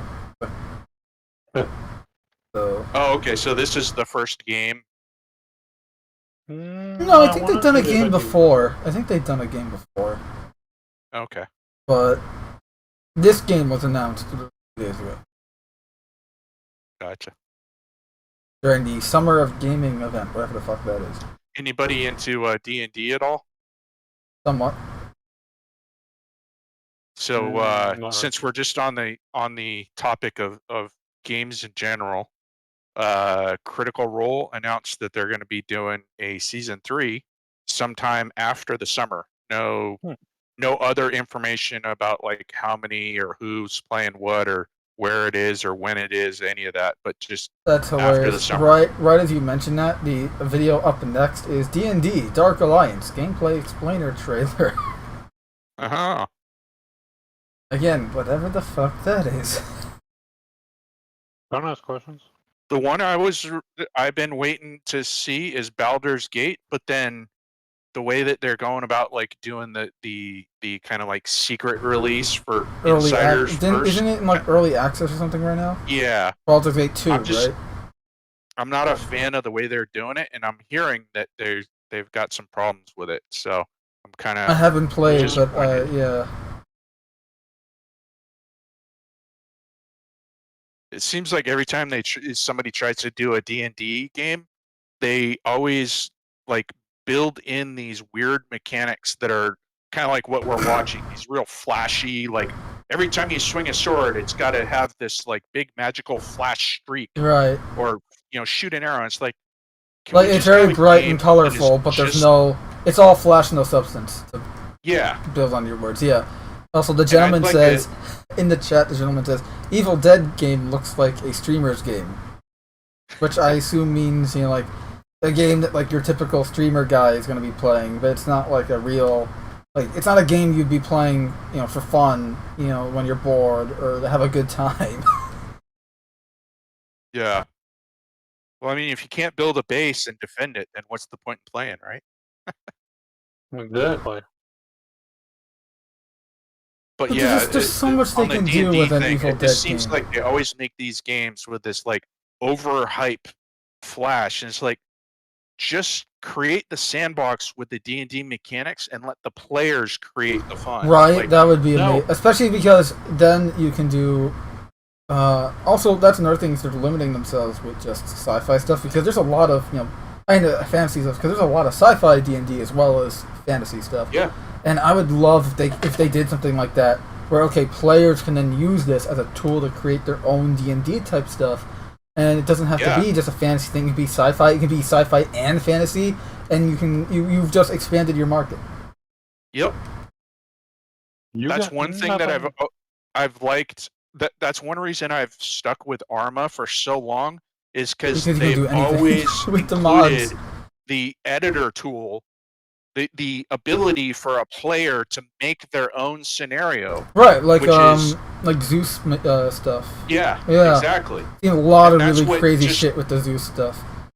Yeah, like you can not even play the game as far as like the missions and stuff. You can just simply make your own stuff up and then share it with your friends. Someone made like a complete together. aliens, like colonial marines type, AO with using Zeus. And that's the thing, is like using mods on top of, in addition to Zeus, and it's like you got a whole new game, and it's incredible. Yeah. Yep. It started to go that route, and then they effed up and they privatized it for Skyrim. They started out with like, hey, here's access to all the building blocks and tools that you can actually like make your own world or create your own buildings in our map, so you can have your own wizard's tower or fighter's fortress or whatever. But Yeah. then they suddenly went a different route because, oh, hey, wait, no, we can sell you this stuff and make more money. And it was Yep. like you just watch Skyrim die off. And now they're trying to oh, Skyrim Online #2, come and buy this stuff and you can run around in our sandbox, which is not actually a sandbox. Yeah, But yeah, that's why I've always liked Arma, because they're just like, hey, do whatever you want, man. exactly. You bought the And game, it's and when yours. you have the mods like the Halo mod, Operation Trebuchet. Yeah. There's even a Terminator speaking of mod. which- There's a fucking Terminator mod that lets you recreate the freaking opening scene of T2. Oh yeah. Crazy. Oh, there was a Stargate mod that Which was out there for a Stargate? while. Or just Stargate in general. Stargate, like as in Kurt Russell movie. Okay. Neil Anderson TV show. That series, which to be honest, it was pretty janky and it didn't work that well and it died off. But there was some components, like somebody had built a base, which was the interior on the TV show, where you got the big giant Stargate and it's in a big concrete bunker underground. They built that structure in the mod, which was great for doing other missions where you're like, hey, here's a atomic reactor, you need to go into that bunker and take essentially it down. You can use it for insert name other... here objective. Yeah. Destroy this prototype weapon or something. Exactly. Capture this new power source or But yeah, so that's what's awesome about the mods is you can kind of pick and choose pieces and parts to build your own little scenario. I've seen someone make a STP Halo Stargate. Yeah. Like amalgamation mod, like of 17 other mod things. It was weird, creepy, and awesome at the same time. Yeah. It involved a power line structure, like a power station, as an SCP that would just follow you around when you weren't look. It would follow you when you weren't looking. So when you look back, it's closer than it was before. It was hilarious just watching those guys freak out. But that's the kind of shit you can do. Yeah. Speaking of which, have you guys seen Siren Head? Nope. Siren Head. I've seen the Fallout. I've seen the Fallout 4 mods with Siren Head in it. It's like an SCP kind of thing. What is that? The Weeping Angels? Is that what it was from Doctor Who? Doctor Who, yeah. Whenever you're not looking at them, they move. That's kind of like a peanut from SCP, right? It was, you're not looking at him, he moves. Yeah, it's the same type of thing. It's like a concrete statue or stone statue that doesn't have any articulation, can't move, or at least thinks it can't move on its own, but the way it moves. But yeah, what about the Siren Head? Or you're just mentioning Siren Head? No, I'm just mentioning. Okay. I know they modded Siren Head into Fallout 4, which is crazy. Like they turned Fallout 4 into an actual horror game. Which is impressive. But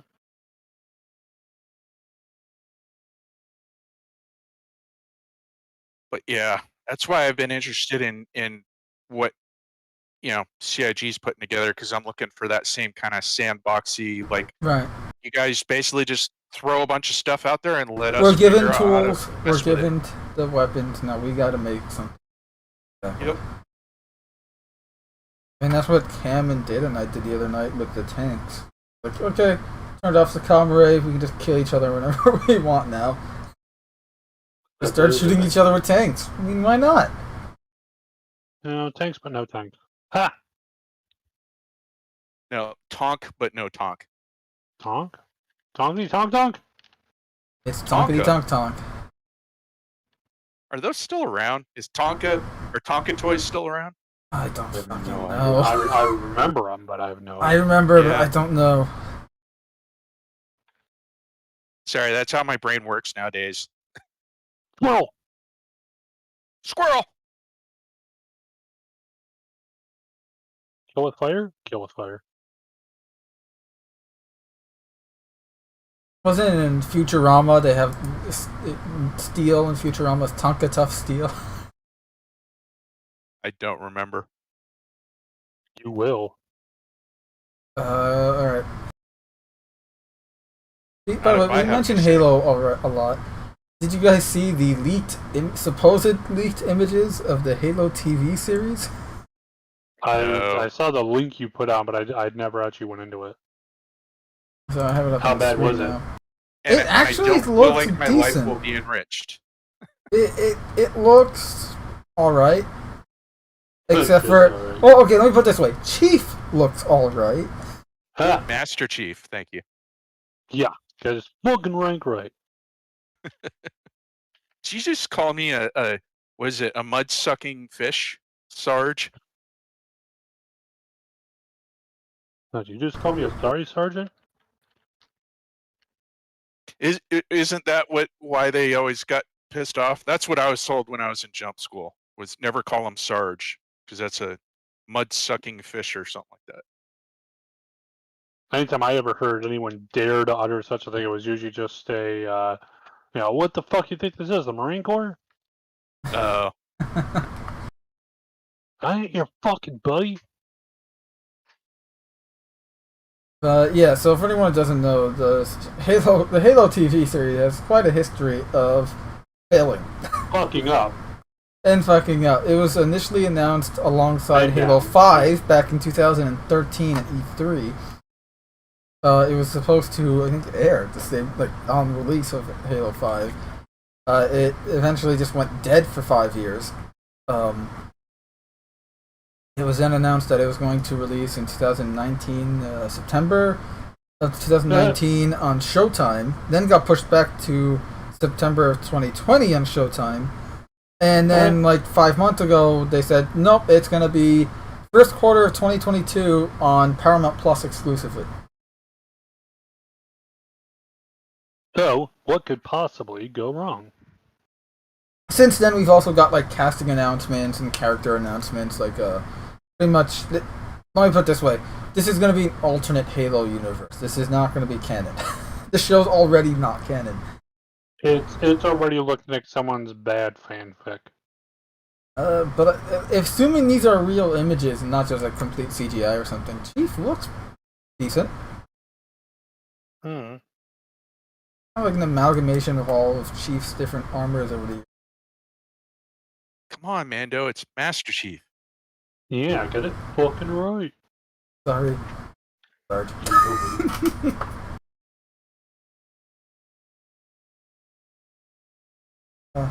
So I'm looking at this, this just looks like a CGI mess right here. These images. They're going with the 343 design for the warthogs, but at least they still look like warthogs.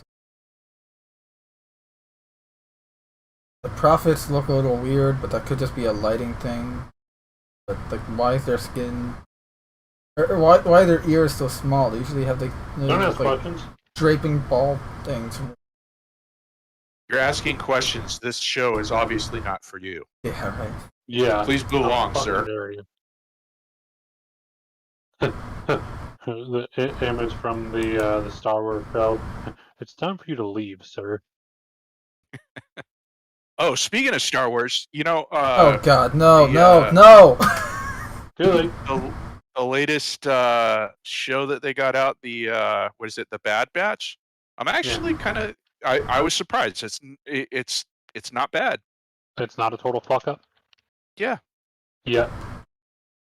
Give it I time. mean, you got to look at it. It's also because it's what's his name putting it together. What's his name and what's his name? Filoni yeah, and what's his face and what's his face? Jackass 1 and Jackass 2. Ah, I love those guys. Yeah, they're awesome. Love hanging out with them. Filoni and the guy who put together Iron Man as well. Oh, Jon Favreau. Favreau, yeah. Filoni and Favreau are the ones doing Bad Batch. So I mean, That doesn't they're make me basically want to see following it the same more. You do know kind that, of right? formula. What? That doesn't make me want to see it just because their names are attached. Well, they did. They're doing a good job with the Star Wars series as far as like to me, they are much more back to like original Lucas kind of plot lines in the sense of like we're here to put together an adventure. We don't care about, your politics. We don't care about, making sure everything looks, everything's gender neutral or everything's race neutral or anything. They're like, we just want to put together that old school style, like 40s Saturday cinema Buck Rogers adventure where there's some exoticness, there's some travel, there's some witty banter, and there's usually a gun shootout, and the good guys win, kind of a thing. Like they've got it right. This is the way. Yeah, this is the way. And I was gonna say is they seem to be basically following the same kind of uh I don't know what the right word is, but basically it's not the same plot, but it's the same style as the Mandalorian show, as far as just kind of quick little episodes of, hey, they go off to go do something, something happens, they react to it, and that's the end of the episode. Yeah. I don't know. I just don't care anymore. Like I lost interest. That's fair. So. Yeah. And for anyone that wants to buy the T-shirt I have on screen, I just put the link in the chat.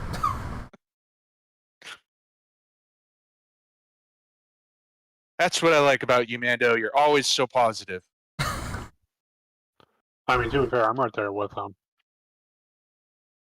Well, I was, after the last big Star Wars movie, I was pretty much like, yeah, Star Wars is dead to me. But watching the Mandalorian show, I was like, okay, this was the Star Wars that I was expecting. And the Bad Batch. Look, maybe in 20 years or something I'll get back into it, but like I'm done. Like I'm moving on. There's better things out there. More deserving things out there. Maybe they'll. Because also too, part of the problem is that as a cohesive whole, Star Wars has been bad. Like it's not just like the movie, it's not just the games, it's not just the comics. It's pretty much like across the board. It's been going bad.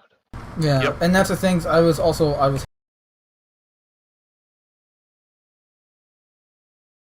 Yeah, no, absolutely.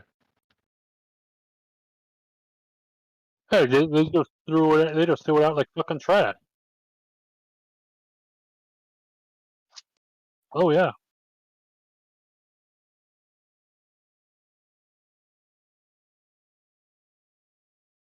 Well, speaking of which, you heard the news about the Disney exec selling off like 500,000 of his stock? I hadn't heard that. Yeah. So everyone's going, okay, what are you getting ready to announce? Yeah. If you're selling off your stock. Wait, isn't that insider? There was a rumor last year that Bob Iger was going to run for president. I don't know where this came from, but I remember hearing it. I thought it was a bunch of BS. Don't know. But also, on the positive note, is supposedly, what's her name? Kathleen Kennedy is on the outs. Which yeah, but I keep hearing that, and it keeps tending to not be the case. So again, I'm not trying to say, look, if you shouldn't like Star Wars. No, like what you want. I'm just saying that, to me, I think the franchise is dead, and there are better things out there. Let's be honest. I'm not saying you're a bad person, but you're dead, okay? No, I'm not saying that. I'm just saying that it's just there are better. We just need to. Like, look, if you want to continue watching these things and whatever, that's fine. That to your prerogative, your time. Do what you want. I'm saying that if you're upset about something, like you're upset about Star Wars not being what it used to be, don't start complaining about it and all that. Just say your piece if you really truly need to. I mean, to be fair, complaining it by itself is fine, but complaining and expecting shit to happen.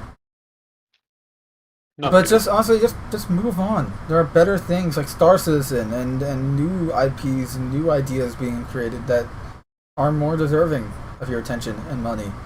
Star Wars doesn't need your money. They're owned by a multi-billion-dollar corporation. They're owned by fucking Disney. So, on that note, has anyone heard anything out of the Lord of the Rings TV show that they're supposed to be creating? Has From anything happened? Amazon? Nope, I haven't heard shit. I haven't heard anything on it. I haven't either. That's why I was asking. I'm actually completely ignorant on that. I haven't heard anything. I'm hoping that they would. Oh, wait, did they?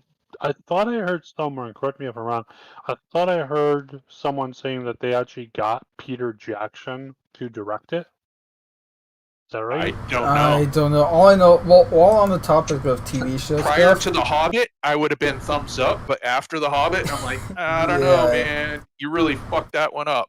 So apparently, I do have an article here about Netflix announcing a Far Cry Blood Dragon series and Splinter Cell anime details.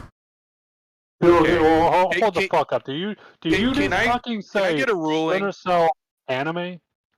A Splinter Cell anime, yeah. Yeah. My fucking god. I just want to say this. Can we go back to games actually just being like 2, maybe 3 words long? When you start getting like into titles that are whole sentences, yeah, to me that's honestly, like an indicator of it's going to be a Let's bad go back game. to games being halfway decent games and not, hey, we're gonna make an anime because we can't Thank you. make Man, a baby game steps. anymore. We got a baby step. Everyone, round of applause for what Cam just said.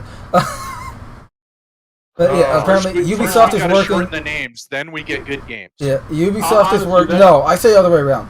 Ubisoft is working on 4. Scotman, where he's just like, no, God, guys, please, no. Yeah, Ubisoft is working on 4 different shows with Netflix. We got a Far Cry series, based on Far Cry 3's Blood Dragon DLC. Oh, it's the name of a DLC. Okay. Yeah. We have. Well, another one. What's the other one? I don't know what the other one is. But they're doing a Splinter Cell anime, I guess, as well. And honestly, they haven't made it. First off, the last Splinter Cell wasn't great. I mean, the last one came out 2013. It was Blacklist. Yeah, I think that was 2013, right? That was like the regenerative health shooter type thing. I will say this: Conviction. Now, this is just my personal opinions on it, but to my opinion, Splinter Cell Conviction completely ruined the franchise. It went away from everything that was Splinter Cell and tried to get into this idea of a generic action game with stealth as a far past idea. Blacklist moved it back toward more of a stealth-based game, but in many cases was still trying to be this generic action game as opposed to stealth.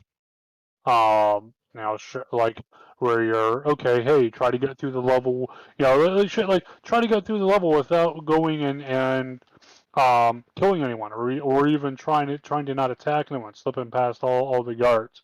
Or hey, go through the vents here and try to find out this information, like shit like that. That's what Splinter Cell should be about, not shit where it's just, hey, grab this AK and just mow people down because lols. Yep. I remember I used to really enjoy the first Hitman series because all their gameplay was designed around, you can go in and shoot, go in guns blazing, or you can find a way to complete all the missions completely by stealth and the newer games do that as well, and it's really fun. Like the new games. That's what the new Hitman stuff. Yep. It is also the Hitman games are all about learning patterns and how to exploit them. About what? Patterns, AI patterns, and how to exploit them, and it's just so much fun because you can do so much silly things with it too. I will say one thing I did really hate about the Hitman games is I've played a few of them. I think it was Hitman 2 was the last one I played, but I was going through this area and I was disguised. I forgot as well. I think it was like a police officer or something. And it's like this guy looked at me for like 3 seconds. He's like, "Hey," and I was like, well, "Wait a minute, you've got like 3 departments worth of officers pulled in here, and you're saying every single one of them by face alone in an instant? Come on. He's a good leader. He knows all his men. Wait, if I was breaking into like the police precinct or some shit like that, okay, Yeah. I could buy that you might have some people there who would know most of the force by face and kind of be like, hey, who is this guy? But when you're out at like a crime scene, you've got all these random people moving about. You've got a guy in uniform, looks correct, moving correct, and the only thing you're seeing is their face. Uh, Hey, maybe like, that unit doesn't have any, F and Gs. yeah, right. It's the barcode. It gave him away. But a fucking Splinter Cell anime, I can all but guarantee it's going to be bad. Apparently, it's gonna have 8 episode first season from creator and executive producer Derek Kolstad of John Wick fame, with a bunch of other people I actually don't know. had this thought earlier today, just totally random thing, was how about we start a petition that Hollywood needs to stop trying to remake the 80s, Yeah. and they need to come up with their own stories for their new generation that they're trying to get to watch. Oh, it's okay. That whole No. 80s trend, the 80s trend is gonna die out in favor of multiverse stuff. That's gonna be the new trend. In favor of what stuff? Multiverse stuff, like parallel worlds, alternate dimensions, that sort Yeah, of. probably. Because Marvel's gonna do that, so then that's gonna be the new trend. Yes. Like all the Oh, you movies. mean we're gonna miss out on the whole 90s grunge series coming back? Come on, man. I just Flannel coming back? I just wish with this stuff there were more creative? people working toward, hey, let's actually make a decent fucking product here, as opposed to, Yeah. hey, let's make the quickest fucking buck we can. Yep.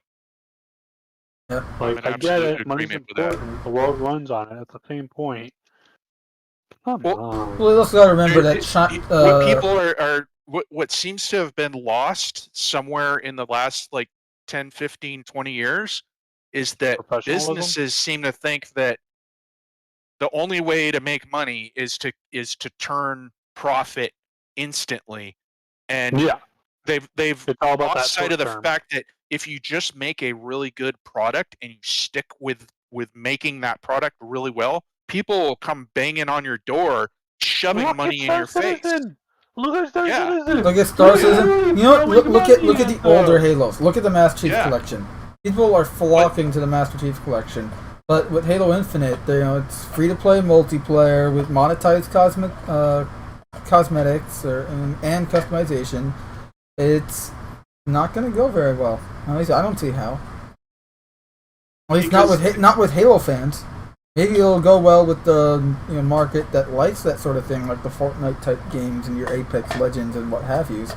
But I'm willing to put money that a lot of Halo fans are probably going to hate it because it's like, this isn't fun.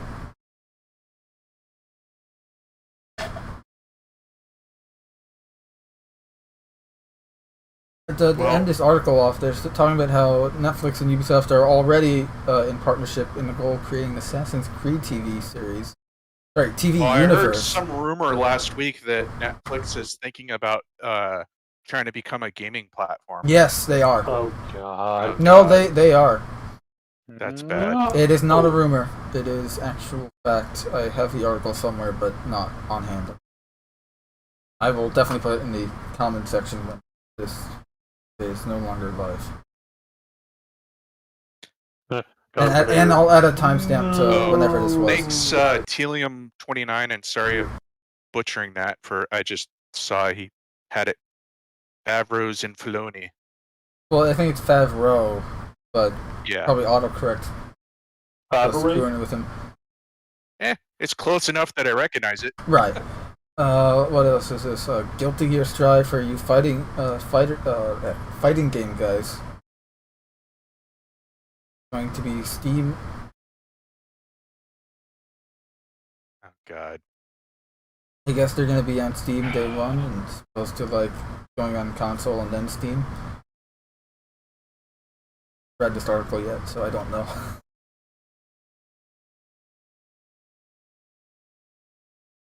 Oh, so going back to the Star Wars verse, because Mando loves No, it so stop, much. stop. No Star Wars. Supposedly, no more Star Wars. one of the things that they're gonna push Kathleen Kennedy out to do instead of Star Wars is she's doing another Indiana Jones movie. Oh, I heard about that. Oh, the Indiana God. Jones 5, and supposedly God. Harrison Ford is back somehow.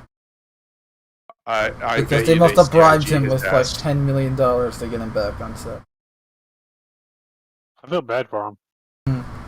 I'm sorry, but he's falling into the Joe Montana trap. He just needs to retire at a certain point and call it quits.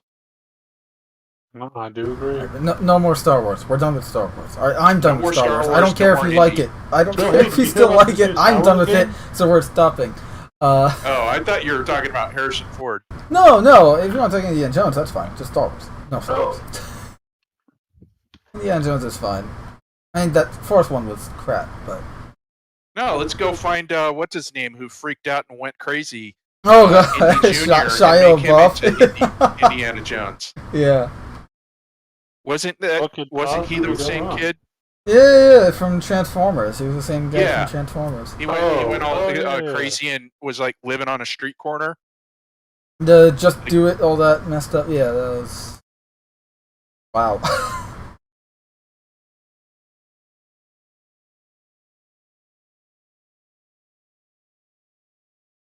I think that'd be a great pairing, though. Kathleen Kennedy directing him as Indiana Jones. That's a franchise that should have ended after. For all intents and purposes, it did end after 3, and then all of a sudden, hey, let's make another one. Well, they tried to do that TV series, the Young Indiana Jones, for a while. They did. Which it wasn't absolutely horrid, but at the same time, it just wasn't quite the same. No. Yeah, no. Oops. No, I mean, it by wasn't today's the same. standards, it'd be a total hit. It'd be like, wow, this is new and interesting. But Yeah, but that's because today everyone, just the quality bar has completely taken a nosedive. People will Wait, guys. like So people wait, there's will a be like, quality okay, bar? this is fine because Wait, it's wait, not guys, other guys. shit. Does this mean that we're those grumpy old men who sit there Oh, going, yes. Oh, back yeah. in my day? yes, Yep, we pretty, are. pretty much. And to top that off, I have a conspiracy theory as to why all this is. I really am like that crazy Does old it guy. involve Star Wars? What? Does it involve Star Wars? No, it involves pretty much corporations No! purposefully Speaking purposefully of which, lowering the quality bar. I am 30 years old now, so I am decrepit. Oh, you're a youngin. At least, yeah, compared to My call joints sign, you're stay young. decrepit some days.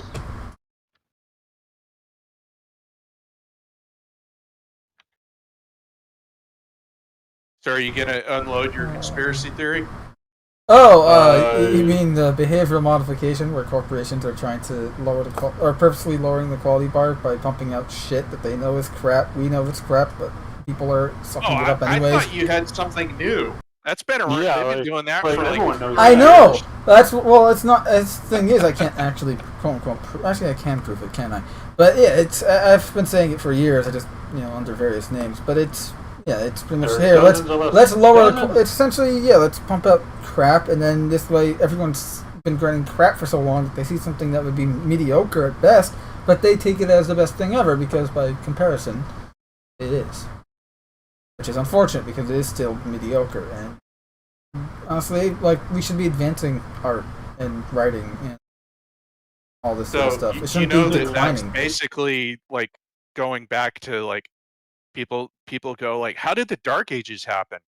And it's like, well, basically we stopped fucking thinking about shit and learning how to do stuff and advancing, and we just sat back on our laurels and went, oh, we know how to fucking make swords now, so we're good to go. We don't need to learn anything new. And then all the knowledge fucking died out, and then the kids were left. See, I don't want that. I don't know how to do shit. and that's how the Dark Ages happened. So Yeah, it happened no, it's before. true. And The details. I want to see fucking advancements in the industries, not declines. How dare you question what the church is telling you? Who woo? Fuck the church. How dare you question what the corporation is giving you? Fuck the corporations. Who woo? Twitter's okay with fucking child pornography. Can't remember that Twitter story that we covered a few months ago? Let's not go down that route. For those who don't know, we did cover a story a while back where, long story short on it, Twitter was asked by a person who I think even at the time was a minor, who was saying, "Hey, this account over here has child pornography of the person who is saying, hey, please take this down. This is, one, it's child pornography. Two, it's me. Please take this content down." And multiple times, I think over the course of a year, Twitter was like, no, this is all fine. It was fine until Homeland Security got involved. Homeland Security involved. And then, to add insult to injury, once Homeland Security got involved, they did remove it, and they're like, "Oh yeah, no, we're very strong on our policy against any kind of child pornography whatsoever." Blah, blah. They sat there patting themselves on the back that they took this down, and it's like, you've been getting told this for a fucking year. The kid was involved. The parents of the kid were involved, and until Homeland Security got involved, you left it up there saying this is perfectly fucking fine. It was utterly disgusting. So also, there you have it. Twitter is perfectly fine. And to use a less extreme example, there's the one where the New York Post did the expose article on the whole Hunter Biden, not against politics, but I'm just mentioning that they did the Hunter Biden laptop story, right, back in November, I think, or October, whenever it was, and of 2020. And they did it, and they released it on Twitter. But then Twitter decided, no, you cannot share the link of this article. You cannot. Essentially, like they banned the. Said, nope, they banned the New York Post account, like the official New York Post account, for a week, and then they blocked any sharing of the story on Twitter, which is censorship. But it's okay. We don't take sides. You just better believe in the right side. No, it's not even the right side. As long as you agree with us, we won't. As long as you agree with our ideas, then you're okay. Yeah. Which is interesting because as we've seen, journalistic integrity too has gone down the drain fucking years ago. So yeah, that's long been dead. Yeah. Hey, Livy. But it's interesting because there's actually there's a new bill being worked on. It's a bipartisan bill that will actually kind of, it's an antitrust type bill on big tech right now. Works. I want a bill that limits all employees who receive taxpayer dollars for their pay or their retirement be required to use government healthcare services. I'd be fine with that.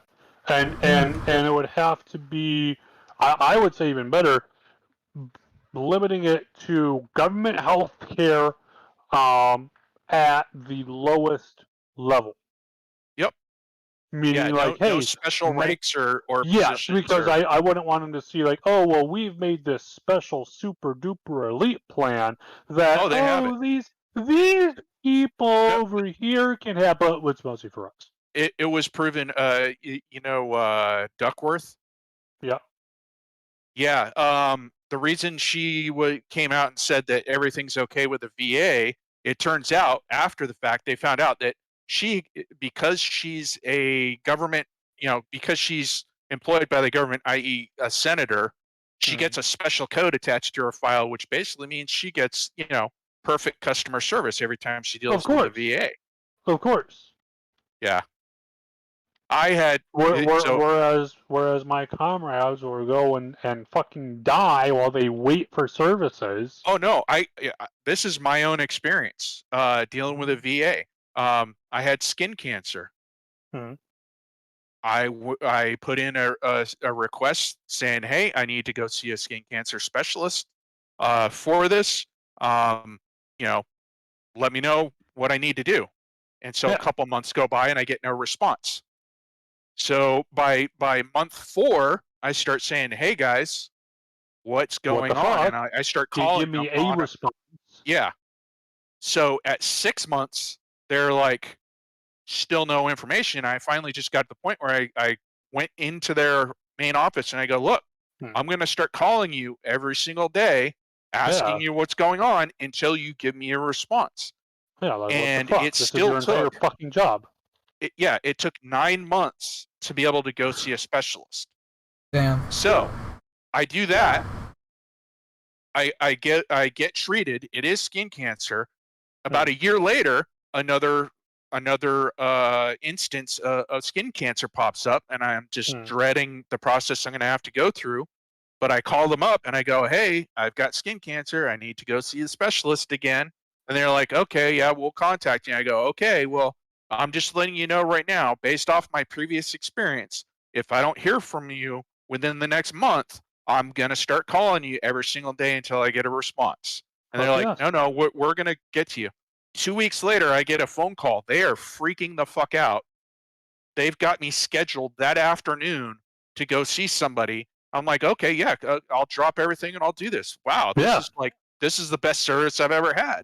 Yeah, Come really. to find out after the fact, like a week later when I had to go down and go into their offices, I found out the only reason that they had called me so quickly is because they thought that they were responding to my initial first time fucking skin cancer problem from over a year ago. Damn. And they're like, we're late by a year. Oh my God, get this guy scheduled.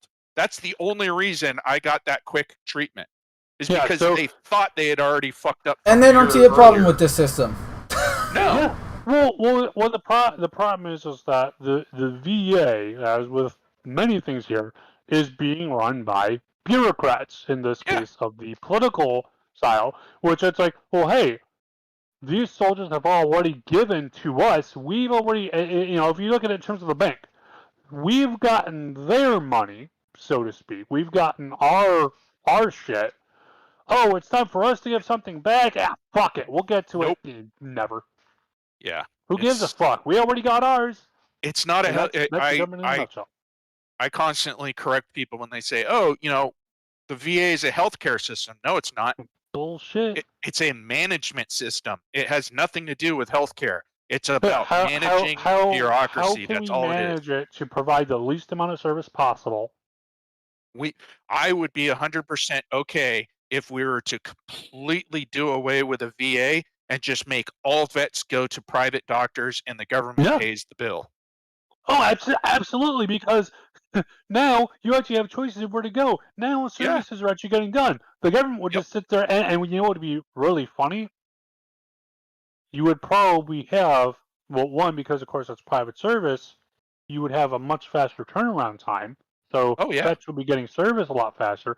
Two, I would bet you that if you were to go and just scrap the entire VA, at least the healthcare side of the VA, so everything that has to do with healthcare in the VA, entirely scrapped, everyone gets fired, you're out of here, I'd be betting that the government would probably be saving money.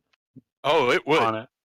Yeah, Because, there's so what do much you mean dead these driftwood? administrators who are all getting a fucking six-figure salary on the government's dime who sit there and I've worked in the government as a contractor for IT support.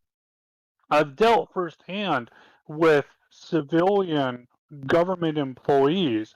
The amount of people that literally just sit there and just fuck with paperwork all day, every day, and it's not even essential paperwork. Just literally just because they're getting six-figure salaries and they don't care. There, this move back over here, and this move that. Literally just make work. It's not anything that's useful to anyone. And what's funny too is working in IT, I'm like, these people are all making probably double what the fuck I am, and I actually have to work. Yep. Oh, get this. I cannot actually. So when you're in the VA, you're like where you live. there's a regional office, quote unquote clinic. Yeah. But it turns out you actually can't go to that clinic for any health care. Like if something's wrong with you and you walk in the door, they will say, we can't give you any service. You got to go to the main hospital. But anyways, the funny thing is, by the way, just for anyone watching, I'm assigned a healthcare team who's supposed to look out for me and answer all my questions. But I can't actually call that clinic and talk to my team. I have to call a call center in a different state. Wow, really? And then they pass on the message, and I may or may not get a phone call back that afternoon or maybe the next day going, yes, what can we do for you? And, oh, yeah, that's an automated system that calls you. So it doesn't show up as like, oh, hey, your healthcare team is calling you back. It shows up as just a automated system saying, are you going to answer the phone? And then if you pick it up, an unknown number calling you, you pick it up and say hello, then it clicks in, and then they are allowed to Which is a horrible system because who's going to answer an unknown number? Exactly. By the way, for anyone watching that's no idea what a VA is, that's veteran Veterans Administration. Yeah, thank you.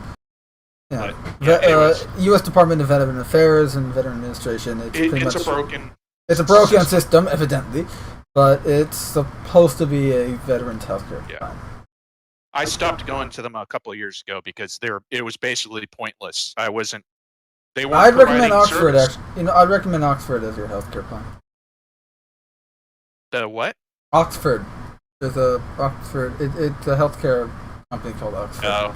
I'd recommend them. Yeah, for me, it's Tri-West, and you're on the other side of the country to me, so. It was, basically the VA said if I had if something was wrong, like this actually happened a couple times. I was having something really wrong in my ear, and it was causing me to be dizzy, like to the point where I was having problems standing up, and I drove down to my nearest VA clinic and walked in the door, and I go, hey, I'm having these problems, and they go, yeah, there's nothing we can do. You're gonna need to drive south for a couple hours and go to the main VA hospital if you want to be seen, or you can go home and put a hot compress on your ear. And I was just like, what the fuck? You know what? If you were to continue going to this guy, I'd recommend you just going to me. I mean, I'm not a doctor, but I know more shit than they do, apparently. Yeah. Well, it turns out I actually had none of this is going to change because you literally have people already dying. You have veterans dying by the dozen, by the day. I think the only way that it would change is if we go back to that original idea, which is if we made all the senators and congressmen use the VA system just like all the vets do. Oh, it would then we'd see massive changes. Oh, absolutely. But for those who don't know, your senators and congressmen, they have a special healthcare system that is only for them. And a lot of people don't know, your senators and congressmen, after one single term in office, they get a 100% pension. That means the six figures that they're getting paid right now, I'm just going to pick a number, the $200,000 that they get paid while they're a senator, they get $200,000 while they're retired. Every year. For life. So as soon as they're done being a senator or congressperson, they are set for life. Yeah. Versus being a soldier, and a term is what, 4 years generally? I'm sorry, the what? For being a senator or a congressperson, generally. 4 years. It can be anywhere from There's the thing. There's no term limit. There's no term limit, so they can continue if they. You're basically dealing with like anywhere from 3 to I think it's 10 years. Yeah. Okay. Versus being in the military, if you don't do your 20 years, now they actually did change in the last few years to a new retirement system. Before it was you don't do 20 years, you don't get shit. So hey, you served 19 years in the military and then we kicked you out for medical, for example. Hey, you don't get anything. And right, like say you're only getting 50%. Exactly. You get 50% of your paycheck that you as like an E5, E6, whatever you retired as made. So which for you. most enlisted people are at poverty level. Yeah. for pay purposes. There's all kinds of benefits that you get while you're in the service, such as you can buy things at cheaper prices on base, and you get base housing, and your housing is paid for out in town. As soon as you're out, though. Yep. If you just look at the actual salary of your paycheck, a average enlisted person is making minimum wage. It's lower. So, well, I'm just saying, as a retired person, now take half of that. Yeah. You know, you're basically making your retirement pay is usually somewhere about $2,000 a month. Yeah. For an average 20-year retirement in the enlisted ranks, not the officer ranks. Yeah, officer ranks is a different story there, but yeah. But anyways, but don't worry. I think they're doing an important job there. If we made the senators and the congressmen have to use the same systems as the vets, then there'd be I'm all change. for that. But until that happens, this reminds me, because you guys may not be aware of what's going on here, but we have the mayoral elections this coming November, and one of the candidates is all for defund the police, even though we have soaring crime. Is saying, like, all for dismantle, defund the police nonsense. Yet she lives in a posh Brooklyn neighborhood with her own private security she hired. Of course. Well, what was the town where they did go and they defunded the police? The police were gone, and then the city council immediately took the funds that were the police budget, turned around, hired private security for the city council, and left the city to fucking rot. Yeah. And then I think within a couple of months, they were like, why is crime increasing? Who would have fucking thought? I love how they blame unemployment. It's like, no, you fuckwits. It's not unemployment. It's the fucking between the COVID nonsense and the fact that you guys have a revolving door of justice right now, with bail laws being like, okay, you have repeated offenders, just like, okay, they can pay. Well, only for the right crimes. I gotta bow out here, guys. All right. Not to. Take care, and thanks for dropping the facts. Yeah, no worries. Have fun. See y'all. You too. Yeah. That's easy. But yeah, back. They've got a revolving door of justice right now. Como a few years ago, I think it was 2018, but I could be wrong by like a year or two. But sometime like 2+ years ago, he set up a parole board that let out 3 different cop killers. Damn. Lifers. They had life sentences, and they're paroling them. And then we have this new judge, the criminal court judge, who just, repeated offender for shooting someone. Okay, let him off with no bail. Comes again. Let him off with a $5,000 bail, or $2,000 bail. Comes again, but lowers what should have been a $15,000 bail to like a $5,000 bail, something like that. And it's like, okay, so essentially a bail you can pay and go back to shoot someone again. All those deaths are on your hands now. What? No, can't that's be. That's the problem. We have daily shootings here. We have daily shootings. Ever since summer of 2020, we have at least 2 shootings a day. And I'm not making that up. Like, literally, every day I'm reading about at least 2 shootings in the paper now. I would say ultimately, the problem is that the politicians who are supposed to support us are completely detached from the average American reality. They have no idea, of course, what it's like for an average American. And truly, I think for because they're all look at them. They all have like 3 houses, they're living the high life. Yeah. They write their decrees for the peasants to follow, and they go off to their gated communities with their private security. Because if you saw too last year when we had the what was it, Chaz or whatever the fuck it was, the politician, the mayor was constantly like, oh, everything's fine, we're just having a grand old time here, oh, just ignore the beatings, the tortures, the killings, all that kind of shit, just ignore it, we're all just having a great time. until suddenly the crowd went for their property, and all of a sudden, it's only a problem when it affects them. If it's affecting the peasants, who gives a fuck about them? We'll pretend to care every now and again, but who gives a fuck about them, right?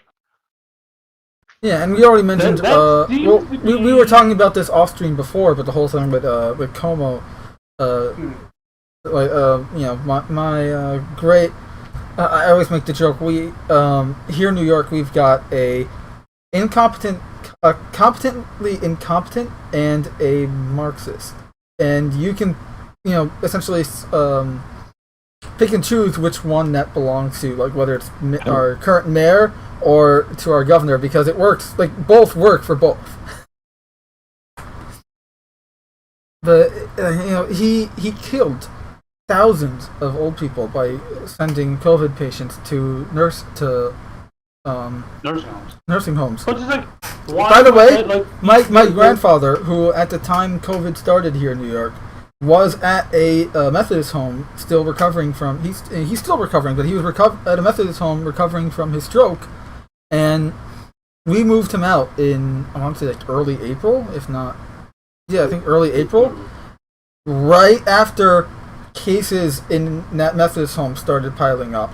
And in fact, it turns out he actually had COVID from the Methodist home that he was at, but somehow is fine.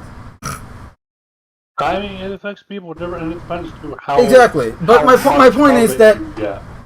Something tells me if we kept him there, he probably wouldn't have had the same treatment as he would have if he was home with his wife and a nurse, versus like a dedicated nurse to help him get better, versus staying at a Methodist home where he would have just been in the same room with COVID patients and probably would have died. I probably would have lost my grandfather a lot earlier than I should.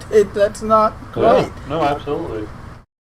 And like I said, the problem is we have these politicians who and really I'd say we need a way to hold politicians accountable for the decisions and policies they are making. What form that accountability would take, I honestly have no idea. I have not been able to think of anything that would work. That because bearing in mind too, we would need to at least try to make it so that it's not something that would be used purely for a political sledgehammer of, well, I don't like you, so I'm just going to go and make shit up against you. We don't want anything like that. But when you literally have, hey, because of your, at best, criminal negligence, people died. People died, and he made $15.12 million on a fucking book about how to act or whatever during a crisis that he wrote during the crisis and sold during the crisis that was not yet finished, and he was fucking messing up. Yeah, no, absolutely. It's like, what the fuck? Pretty sure the only good thing he did during the crisis was turning the Javits Center into a hospital. Because hospitals were overflowing with patients. What I laugh at too was you had politicians going like, oh these deaths were either these deaths were unavoidable, or it was like Trump's fault, or something like that. They'll put the blame on someone. It's like, for example, for New York, like the federal government sent out naval ships. They sent tons and tons of equipment. They had all of these field hospitals made up based on what the governors and the mayors were saying. And then they would claim that they never got the shit when we were definitely getting it. Used. That's another thing too, is they would constantly say, oh, we didn't get this stuff, when, yeah, we did get it, you just aren't distributing it.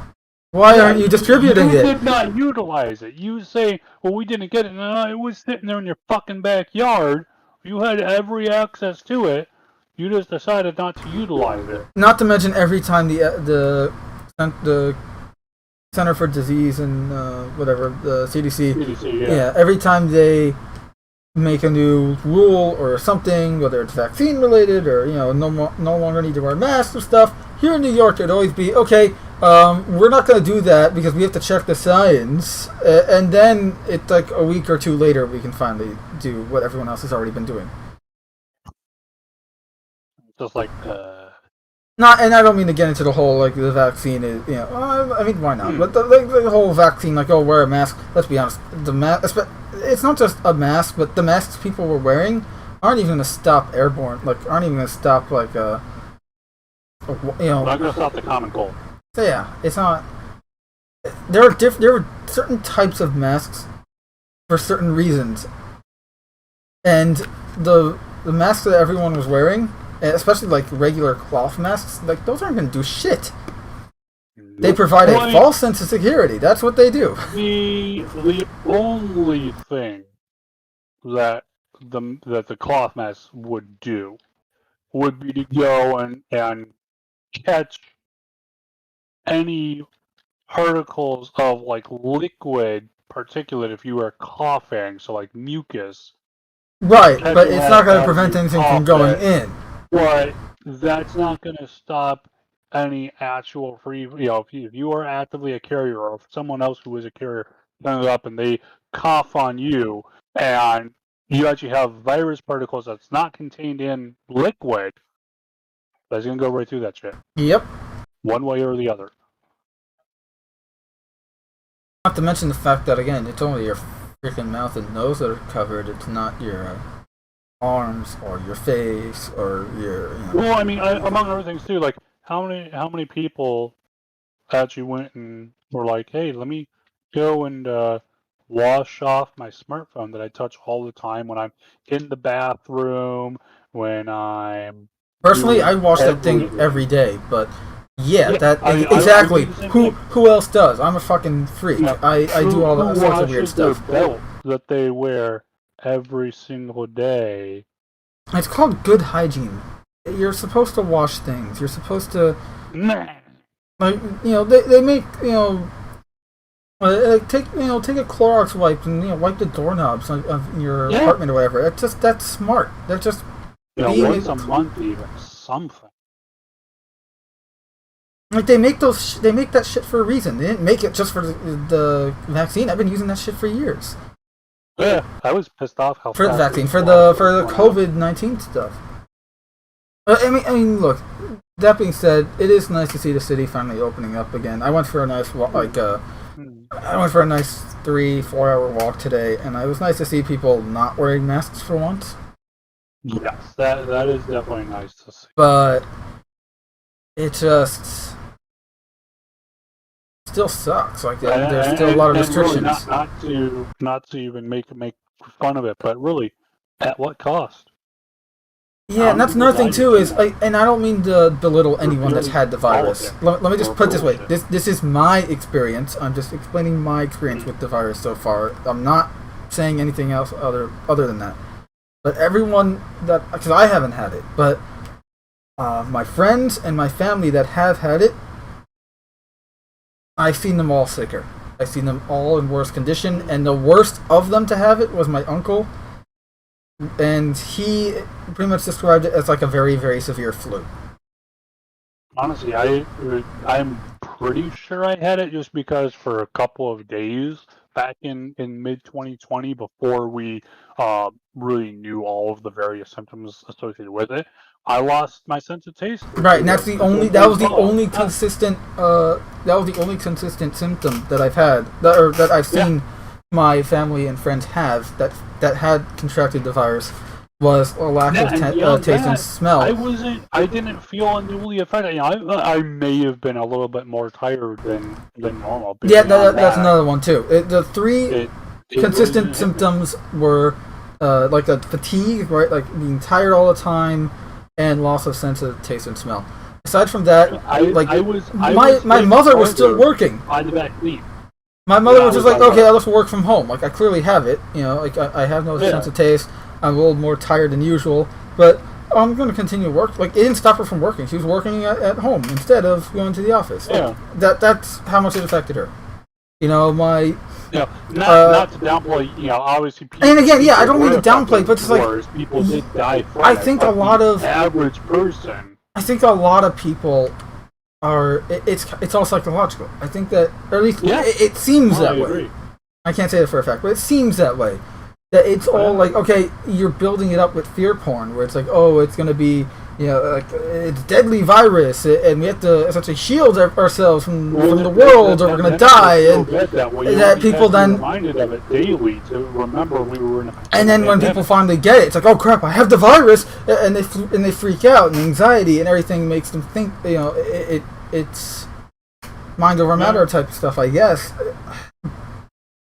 And again, like my uncle did have it severe, but again, was the virus bad? Yeah. Especially for some people, yes. Was it as bad as the media and the politicians seem to play it up as? No. I would say no. At least, again, as a whole. You said you had no sense of taste, smell. You seemed to have had the symptoms at the time. I remember you talking about it, and yeah. You were fine because I was talking to you a lot during that time, and you. To work. I was wearing a mask at the time too. I was doing all the right things, wearing a mask, social distancing, wiping down shit every day, and yeah, still went through. Hell, no one else uses my computer, like my keyboard and mouse and everything like that. Like, I'm pretty much the only person here that uses it. And I clean this shit, like, every 3 days or so anyways. Like, I take a Clorox wipe and wipe it down or whatever, or every day even, depending on, like, if I have a drink next to me or something. Just because it's just good to do. No, absolutely. And no one else uses it, and I'm doing it. You know what I mean? Like, it... I still didn't understand why it's like, at the time, I was working in a call center. We all had a desk between us and the next person over. Was it before or after they implemented that stupid wear your mask when you're in the mess hall? No, that's what they were saying. So they were like, you have to wear your mask at all times in the building. You had to lower your mask between bites. Yeah, that was before that. That was before that. They were like, you have to pull your mask down, take a bite, and then put your mask back up while you chew. So I was like, are you fucking kidding me? Like, stop being a fucking pieces of dumb shit. Use your fucking brain for once instead of just going and just reading off whatever's in front of you, going Sometimes it's worth doing a little research on your own. It's not gonna kill you to just look things up. Sometimes we live in the 21st century. You have the power of the internet at your fingertips all the freaking time. Yeah, use it for more than kitten pictures and porn for once. Also, hey V-Star, I saw you enter before, but I didn't have a chance to say hi. So, I feel like that would be a t-shirt. The internet. Use it for more than kitten pictures and porn. Hey, yeah, I'm gonna write that down right now. Actually, you write it down and put it in the group chat. I'll put it on a t-shirt later. But yeah, she said V-Star says I had all symptoms and was in the hospital, but test came back negative. My grandmother, who got it from my grandfather, also had the same. Like, she didn't even have the fatigue. She was just loss of taste and loss of smell. But like, she was completely fine otherwise, and she got tested and it came back negative.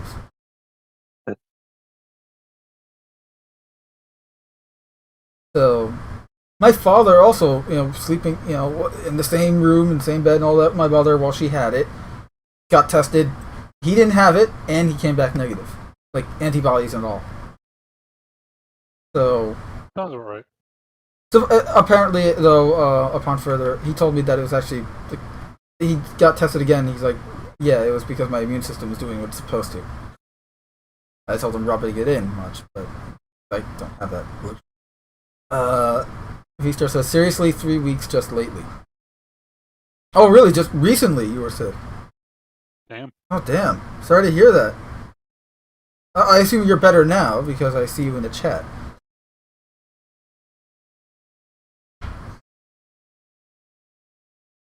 And again, yeah, we're not trying to, belittle it. I'm just pointing out that my experience with it has been, it's not anywhere near as bad as what people make it out to be.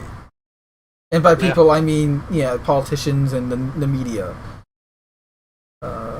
Vito says, other bacterial infection can mask the virus. And, Yeah. No. That's true, yeah, you can probably get it as like a mutation of another bacteria carrying the virus, something like that. That's true.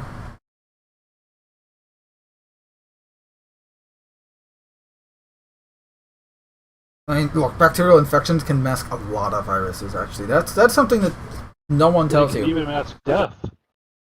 Actually, yeah, they can. Like for instance, if you don't if you have strep, strep can carry so many things that can actually lead to mental illness. No one talks about it. Details. V-Star says, "My point is, I was deathly sick," and yeah, you're and you haven't talked to her, but she's a little she's a little older, so obviously it probably affect her differently. But yeah, look, and that's the thing. It's not we're not trying to joke around like, oh, it's not as serious. No, we're just saying our experience with it hasn't been that it's we did not meet with what we had been told to expect. But I do know that for others, it has been very like I know some people that have told me their grandparent or whatever died of it. People died from it. Yeah, a lot of people. What do you think? All those thousands of deaths from the nurse would die from it, but people did die from it. Yeah. Vita says they did find a bacterial infection in my spine. Yikes. Did they treat it, or is it untreatable? What was it? I said if you would stop rolling around in ponds.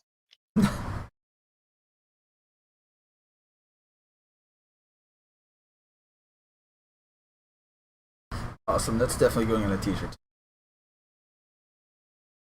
I just looked at the group chat. But the infection was an older infection. Oh, so that's been there for a while and they only noticed it now?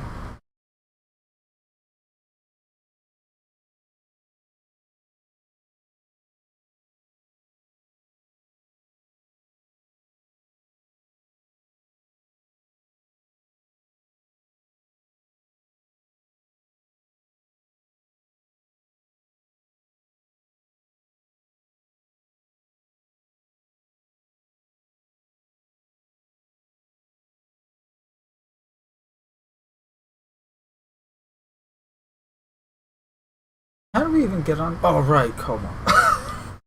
Oh, right, the murders. Yeah, the crook.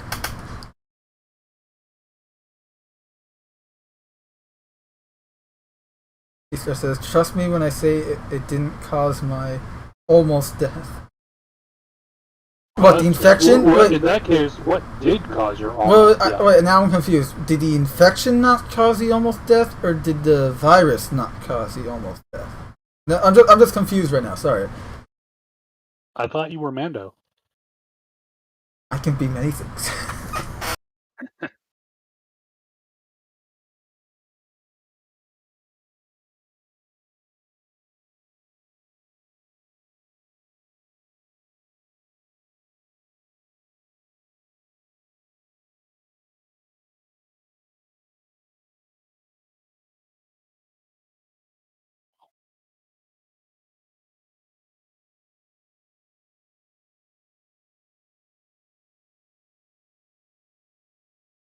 By the way, we were talking about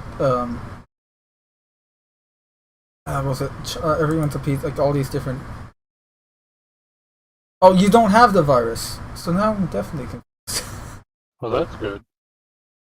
Oh, okay. She had all the symptoms but didn't have the virus, and it didn't. Okay. Well, it's good that you aren't infected. It is, yeah. It is good that you at least went anyways because virus or not doesn't matter. You're sick, go to the hospital. At the very least, go to a doctor, get checked out. Like that's just common sense medicine. Now get some chicken noodle soup. Dang, that's scary. Came in ER totally unresponsive, elevated sugars.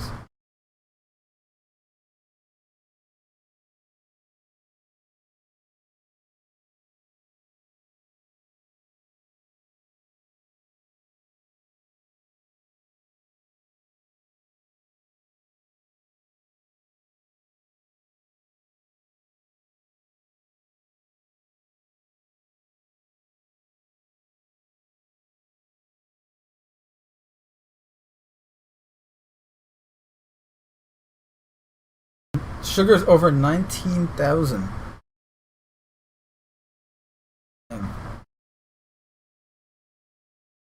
Tell my friends to call 911. Yeah, I'd hope so.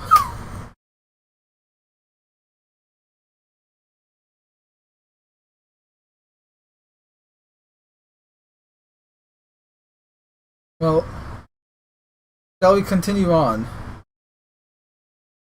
Onwards, upwards, and outwards. I've got an interesting one about Superman right now. A story about Superman. Hmm.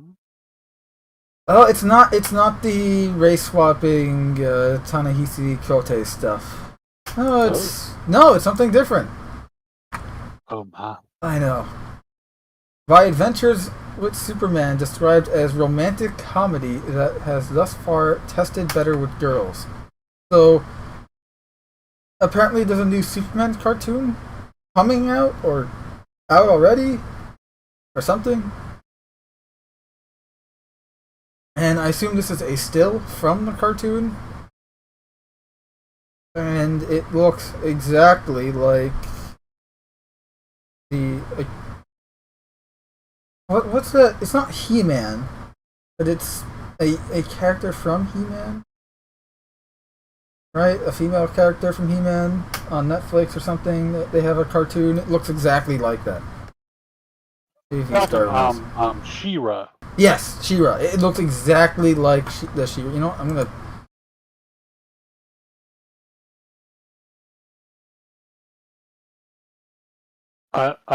I want to see what they've got Superman looking like in that. Like, you see, like... Okay, here's a still from the She-Ra cartoon. And here's a still from this new Superman cartoon. It looks fucking the same. Yeah, I guess at least it would be like the same animation, like studio style doing it. But I want to see what does Superman look like in. This is, I assume that's Clark Kent there, so I assume that's him right there. Yeah. But I assume that's supposed to be Jimmy Olsen, which they've race swapped yet again because damn the redheads. Of course. Why you gotta ruin redheads? Redheads are any hot. Kind of representation. Yeah, that's what happened to representing redheads. Well, I guess.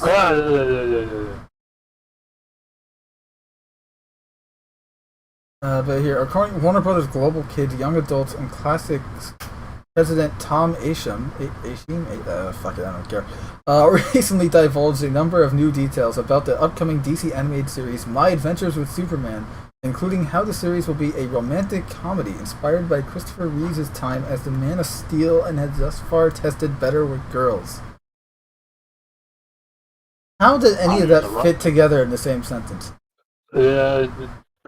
Who the fuck even knows these days? My Adventures with Superman was touched upon by Ascham, I'm assuming that's how you pronounce it, during his recent June 8th keynote speech for the TV Kids Summer Festival, wherein the Warner Media executive discussed further details about the series as part of his promotion of the studio's upcoming slate of productions, whatever. Hell, this is production. Noting that there's many versions of Superman over the years, and there will be many more over the years. Ascham then disclosed how the series is sort of taking as its inspiration the original Christopher Reeve stories, which themselves are based on Golden Age Superman, where he's able to do everything. Before pre-crisis in the 80s, and they had a set continuity. So it's kind of a romantic comedy, described Ascham. Whatever his name is. Lois and Clark and Jimmy are just recent college graduates. They're at the Daily Planet, and they're going through the life stuff you do in your 20s. It's a romance in addition to being a superhero story. What? I don't know. I feel like you can just do a superhero story with some romance injected into it, and it would be better. But like what Spider-Man did in the 60s and later in the 70s. Superhero stuff, but it takes effort to actually make anything decent these days, remember? Well, that's the thing, is also it takes creativity, and I don't think any of these people have it. At least I don't think they have any creativity on their payroll. Not in the last 10 years, anyhow. Creativity's for chumps. He next revealed that the series would feature a unique twist on Clark's powers. Oh boy. As in our version, the 20-plus-year-old Clark is new to his powers. Doesn't he usually get his powers in high school?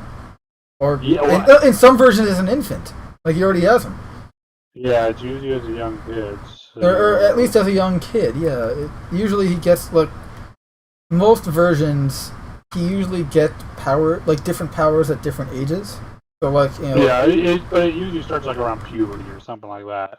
I think in the after the post-crisis continuity, like the main DC continuity, he got his powers, like, invulnerability he got, like, when he was, like, 2. Then later, like, as a kid, he had super strength, and then, like, super speed and all that came in, like, in high school along with... And then, like, I think the last one was, like, flight and stuff like that. But, you know, essentially, he had powers from the get-go, sort of thing.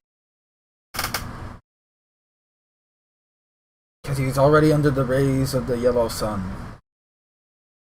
He added, so it's a coming-of-age story for all of them. In the conclusion to his brief discussion of My Adventures with Superman, he noted that this piece of animation tested better with girls than I think than any animation we've done in a really long time. What do you make of all these details regarding My Adventures with Superman? Blah blah blah blah blah. I wonder if there's any comments on what they are. Oh, there are. These are usually ripping good. Lois and Clark and Jimmy are just recent college graduates. They're at the Daily Planet and do the life stuff you do in your 20s. So it's nothing like Superman the movie. Got it. Just like this, except it's nothing like this in any way, shape, or form. So similarly to how they advertise Spider-Man Homecoming as a John Hughes film. I'm not making this up. At Comic-Con in 2016, San Diego Comic-Con 2016, the director, I don't remember his name, and all the cast were on stage talking about how it's going to be a John Hughes film. It's so much like a John Hughes film. You know, we based it on John Hughes films. We made everyone watch, what's your face? Like, hey, Ferris Bueller. It's a John Hughes film. Like, they couldn't shut the fuck up about it. And you watch the film, and it's like, where's the John Hughes part? The one reference about Ferris Bueller's Day Off? That's the John Hughes film? Okay. Exactly. Because they will say anything, do anything, lie about everything to make you get your butt in that seat and not give a fuck. Oh, this was a nice one. Tested better with girls doesn't even mean it tested particularly well with either sex. Can't they simply write a compelling story supported by quality artwork instead of trying to please people who will never be happy at the expense of... They're already lying to us. My God. Honestly, what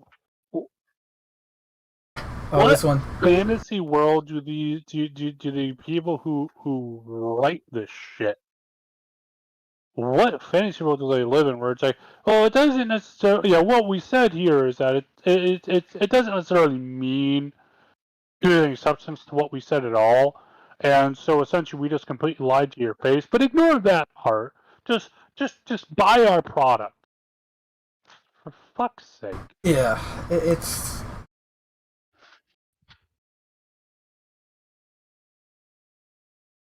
I mean, yeah, look, I can understand, okay, we want to make something that appeases a specific audience. Fine, but, you know, then advertise it as such. No, well, what? Be honest? My God. No. This kind of says it all, though, doesn't it? This image here. I assume that's supposed to be Lois Lane. Probably. You know what I really, really miss?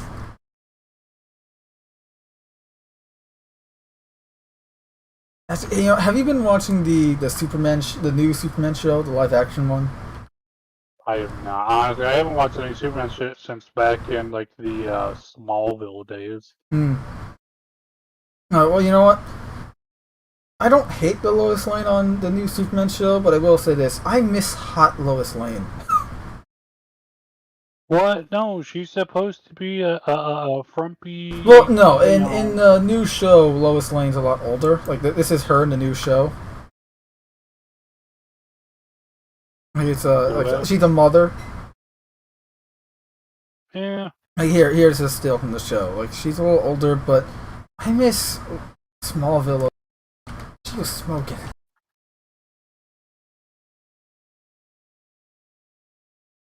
I mean, what age do they have Superman at?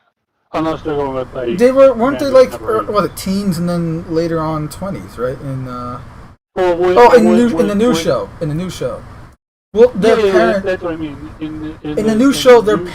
they're parents of um they have two freshman kids, like two So Lois and Superman, or Lois and Clark, have two freshman age kids. yeah, they're parents of twins that As long are as they're freshmen in both high the school. same age, I'm fine with it. Now, if they had like Clark being like just out of high school age and Lois being way older, that'd be weird. But it's like if they're both the same age, it's like okay, whatever. I'm fine with it. Yeah, As long as the stories they write are good for, okay, it's we're not taking it bad. from a It's perspective of, CW, so it's yeah, very emotional and drama and all that sort of stuff. But I will say this: like the cost. One of the things I don't like about the show, and this isn't like this is honestly it's kind of a nitpick. If I had to really, but everything is very dark and gloomy, and not the tone of the show, but just the cinematography, the lighting. Everything's very dark. It's almost like there's a filter that kind of just mutes every color imaginable. Like this is a still from the show right here that you see on the stream. It's like it's very dark and muted. Like colors aren't really vibrant. It's always very dark and moody. It's just I don't like it. Like Superman's supposed to be bright and colorful. I loved when they had this costume on screen. Mainly because I think we need to bring back Superman in underwear. It helped break up the costume. It wasn't just solid blue otherwise, you know?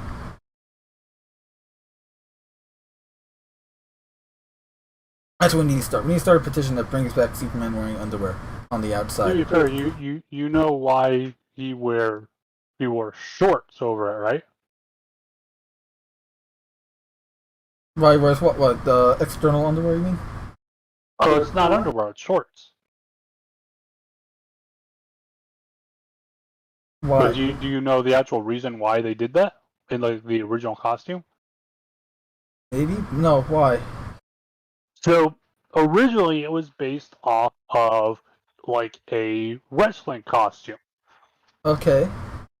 and by and large, those would typically be like a lycra or like a spandex kind of material.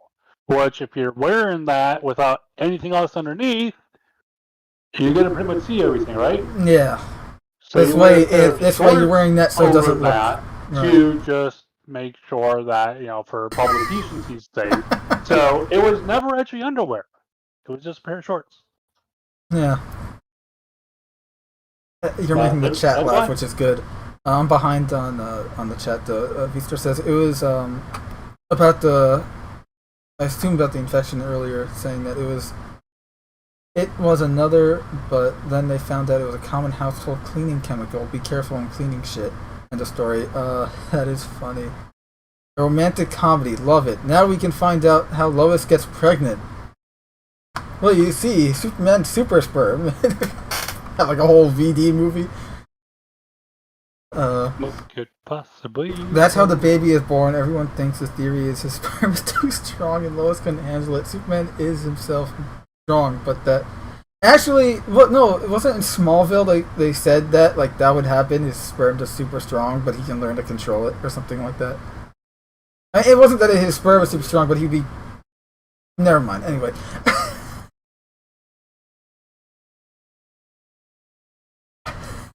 It's just wow. I mean, look, the show is good. I guess. Let me put it this way: it's mediocre. Like, it's nothing to write home about, but it's not the worst thing ever. Lois and Clark was probably better in the '90s with Dean Cain as Superman.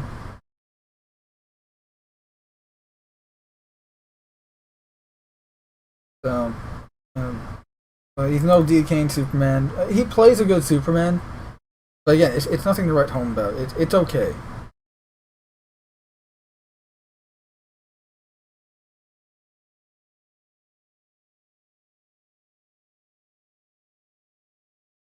But remember that story we had regarding the CMOS batteries on PlayStation 4s expiring? Yeah. So we have a follow-up-ish story from VGC. I can pull it up here, hold on. So, PlayStation's Jim Ryan wants people to know he doesn't hate older games. However, discuss notorious everything quote in which will show he hates old games. So it's not related to the CMOS thing, but it's not about it, but it is related to the topic of older games. Because for anyone who doesn't know, PS4 have a CMOS battery that if it dies, you can no longer play. Essentially, it bricks your console and turns it into a glorified paperweight. And now you can replace it, but it needs to connect to the PS4 servers. And saying 10 years, when eventually the PS6 comes out and the PS5 is the new old, and the PS4 is written out of existence, that means there's no PS4 servers, in which case you just have a glorified paperweight. It's designed with a design flaw, is the point. Anyway, Jim Ryan's, the PlayStation CEO, said a quote here. Apparently, the PS1, PS2, or back what people originally called the PS1, the PlayStation, and the PlayStation 2 games, they looked ancient. Like, why would anybody play this? He said at the time, speaking to the latest Axios gaming newsletter, the PlayStation boss claimed that he had not made his point well, which was to emphasize how far the racing series has come since its early days. I don't even know what series they're talking about. Oh, Gran Turismo. How the racing series has come. And clearly, I don't know, he's just talking about how, I guess, they evolved over time. Graphics look dated then, obviously, because it was 2002, 2005, when those games came out.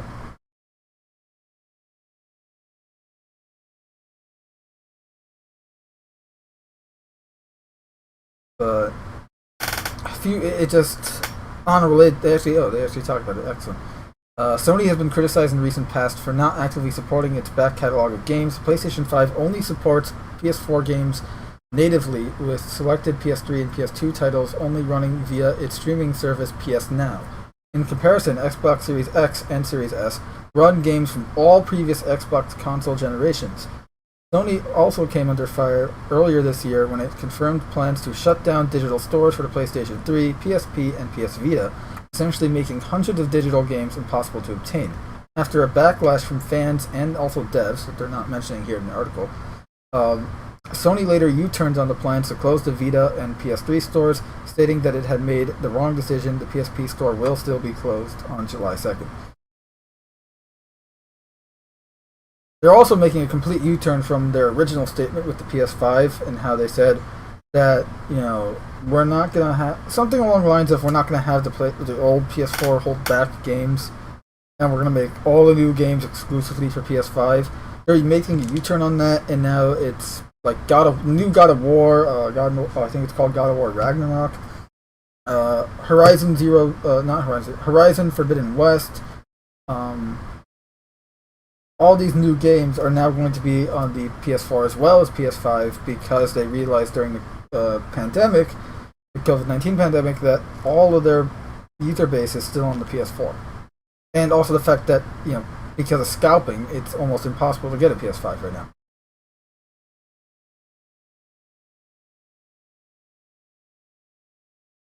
There you have it.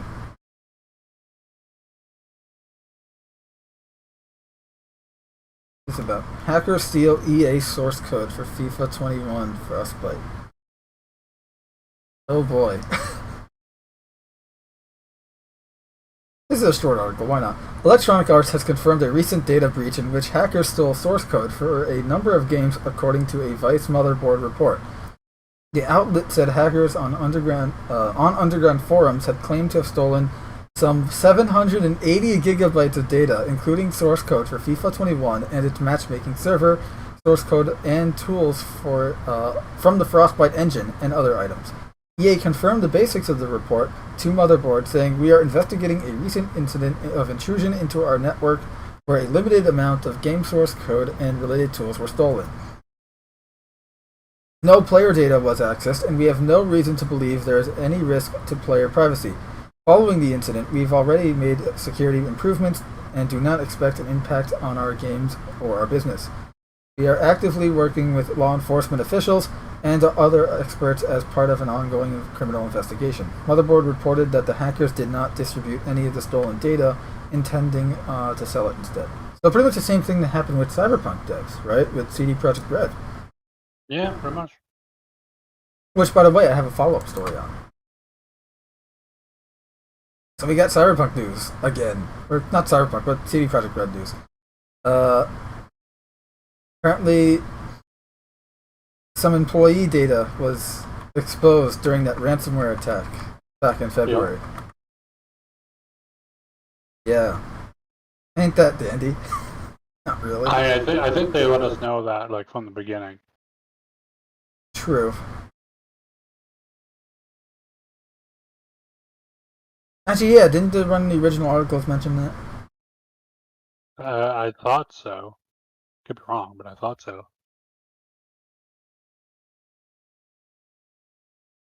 But this is a source right here instead of reading the article. We would like to share with you a follow-up on the February security breach which targeted the CD Projekt Group. Today, we have learned new information regarding the breach and now have reason to believe that internal data illegally obtained during the attack is currently being circulated on the internet. Oh, so that's the ad. It's not that it was exposed. It's that the employee data is now being distributed on the internet for everyone to see. Yes. So essentially the data has resurfaced. Yes. Instead of, because they did obtain it, but it was not distributed. It was not exposed in February. We did learn that they obtained employee data, but now we're learning that they're actually it's out there now. You can see it. I'll just leave this up for people to read.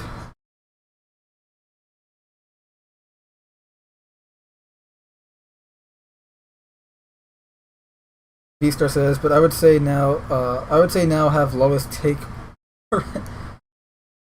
prenatal vitamins with kryptonite additive, then the baby is super duper baby. And she's asking us, Xbox or PlayStation in your personal opinion? PC. Of course. My personal opinion is PC. Because I can emulate an Xbox and a PlayStation with a PC. Well, I can't emulate the newest consoles, or even Xbox One and PlayStation 4 consoles yet. But I have emulated PlayStation 3, and I can play all the Xbox games anyway.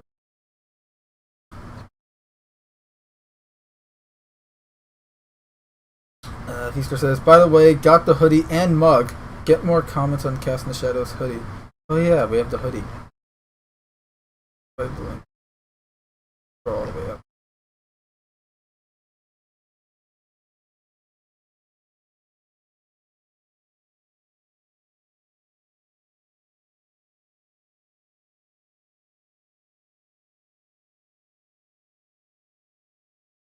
There, I just put a link for anyone watching, whether you're watching this live or on the replay, and you have the little chat window open, the replay of the chat open, you can have a link to the merch store.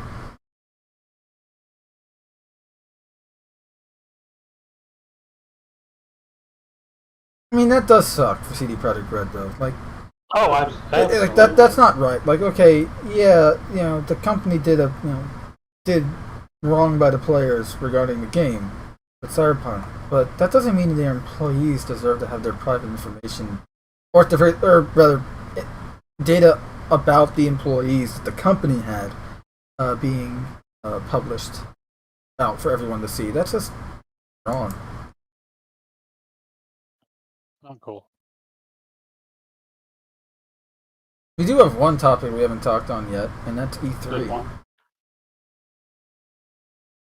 E3 started today. I missed all of it. Yeah, there wasn't much.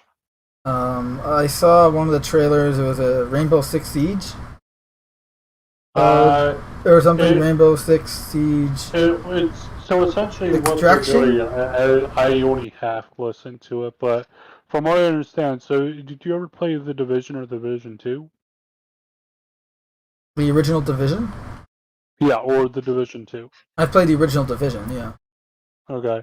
I don't know if they had it in the original one, but I know in Division 2, they had this thing where essentially you would enter this region. It was like a dark zone or something. Or like a radioactive area or some bullshit. Essentially complete lawless area, and that was also where you'd find other players. Um, in that area, it was Yep. essentially to do like PvE battles to get loot. Then you'd have to escape with the loot. Other players can attack you to try to get your loot. If you die, you lose everything, that kind of shit. They're essentially trying to go, we're making a Rainbow Six game, and the game is entirely that. It's entirely an arena based. I mean, honestly, it seems like it's The going to be trailer was okay. all CGI though. There was no gameplay. Oh yeah, no, there's zero gameplay. But it's essentially, as I understand, it's going to be like a battle royale bullshit loot and scoot. Nothing really to write home about. I mean, really, odds are we're probably gonna have more fun talking about what's coming tomorrow, which is the Xbox and Bethesda showcase.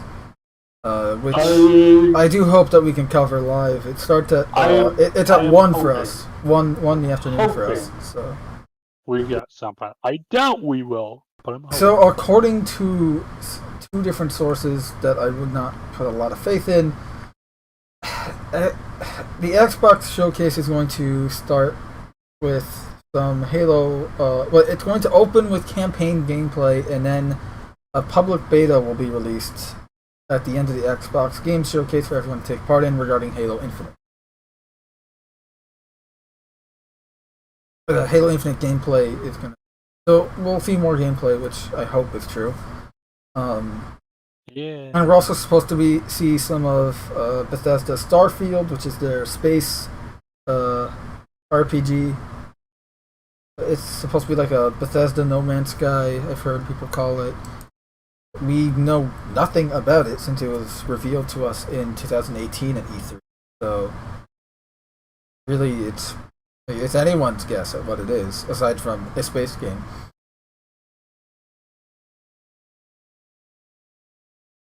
But I do hope we see some gameplay regarding Halo Infinite, because you and I have talked about it endlessly, how it looks like a mess right now. From an external view, it looks like a mess. Also V-Star, that is awesome. She did an opening of our hoodie. I assume like an opening video of our hoodie. That's so cool. Someone bought our stuff. Someone did what? Mando, I didn't hear you. Someone did what? Oh, I was saying, like, that's so cool. Someone bought our stuff. Oh. They bought the sweatshirt with the logo on the back of it. It is a nice sweatshirt. I was actually wearing mine today. Mine's already starting to fade. I've worn it so much. I hope we see gameplay, because that Halo Infinite stuff, we haven't seen any gameplay since last year when they first showed us gameplay. Correct. That's not really good. Usually, this isn't always the case, but usually a game, if you noticed, a lot of successful games show a lot of gameplay prior to launch. And not necessarily at the big events, but just in general will show a lot of gameplay. Whereas here, they haven't shown us anything, and whatever they do show us, it is only at major events. Where we're going, we don't need gameplay.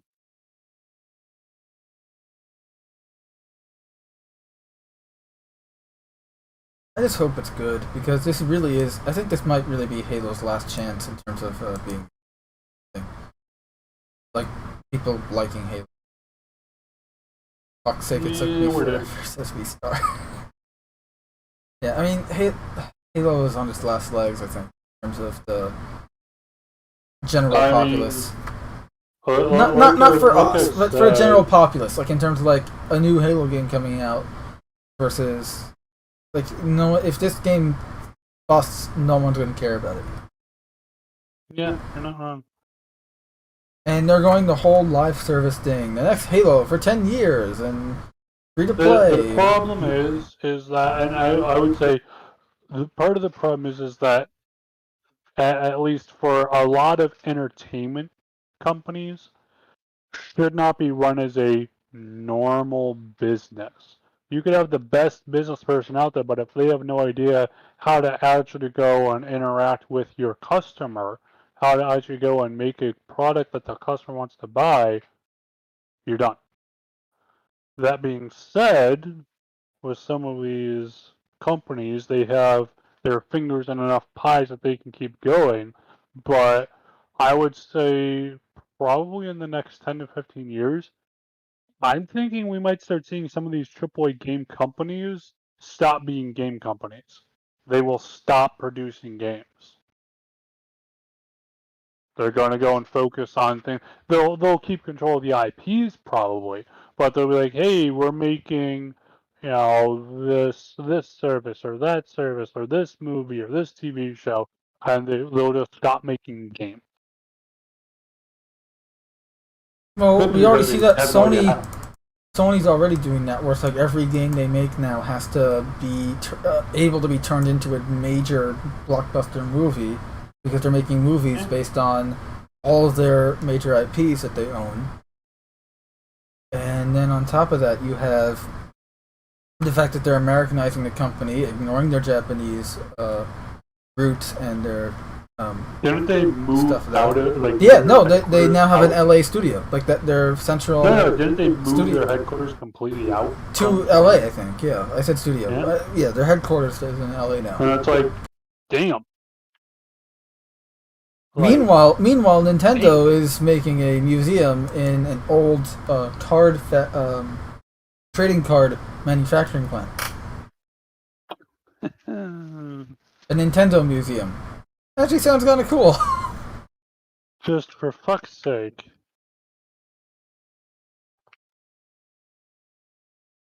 I really don't get some of these companies. Like, I get it, the almighty dollar and all that kind of shit, but just... Sometimes I really wonder what the fuck goes on in those little offices they have. Besides, Coke and booze. Yeah. I don't know, man. It's just it's funny because sometimes you'd say, "Oh, they're going where the money is," but at the same time, you have like companies that are just like the CW, where they have like the show where Supergirl and Batwoman are supposed to like super woke, pieces of garbage. I haven't watched them myself, so I don't know. But I've read about them, and they're like, it's horrible. Well, I would say part of the problem with a lot of this, or at least with some stuff in entertainment, is you run into the same issues with a lot of things on the internet now, where the customer is no longer the customer. So for example, with like CW, with a lot of the like TV shows, for example, are they trying to make something for the customer, or, as seems to be more likely, are they making something for the advertisers? Because they go to the advertisers and say, hey, advertisers, we've got blah. And people will love to see blah, and if they love to see blah, they're going to see your advertisement. And the advertisers all go, yeah. The advertisers give them the money. That's their actual revenue source.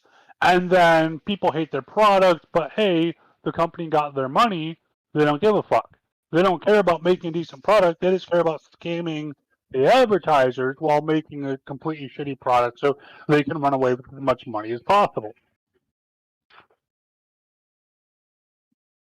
And that, now I'm not saying that's not necessarily common, but it's definitely been heard of. And at the end of the day, in many cases, we, the consumer, are not the actual customer that the company is aiming for.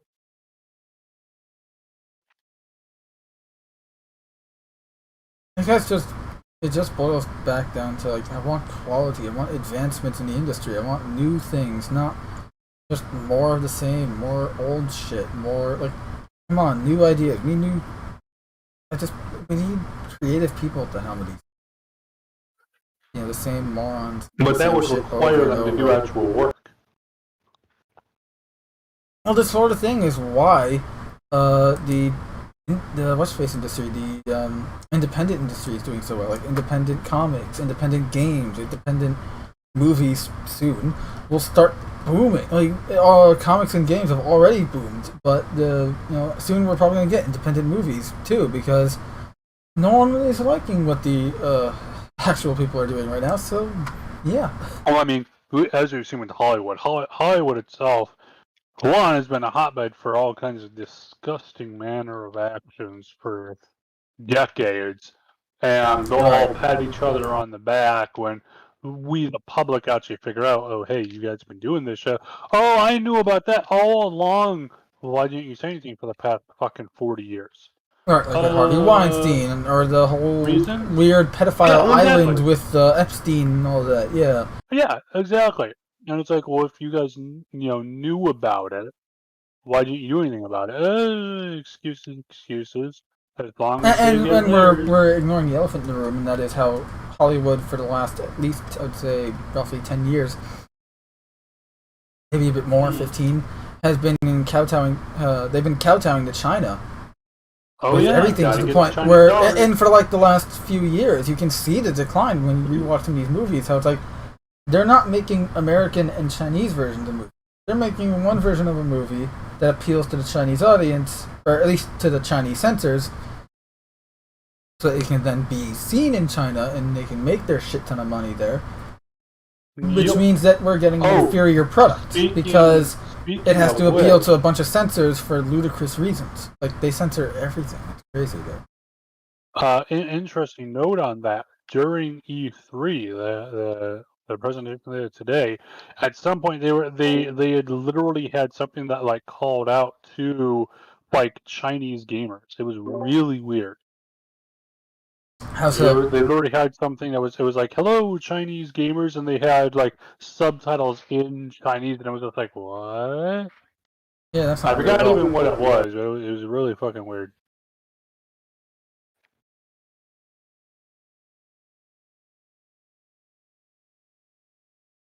Yeah, that's totally not weird. Said no one.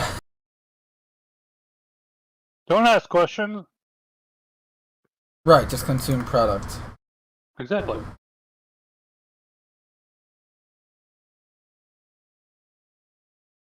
God damn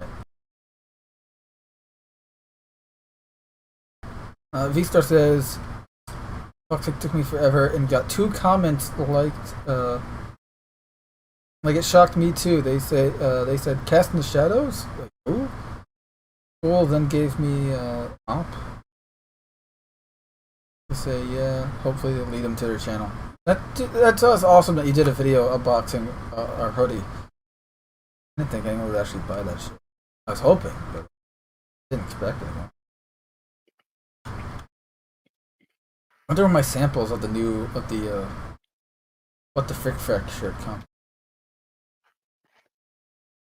I finally got the sample of my of the handicap sign one. Awesome.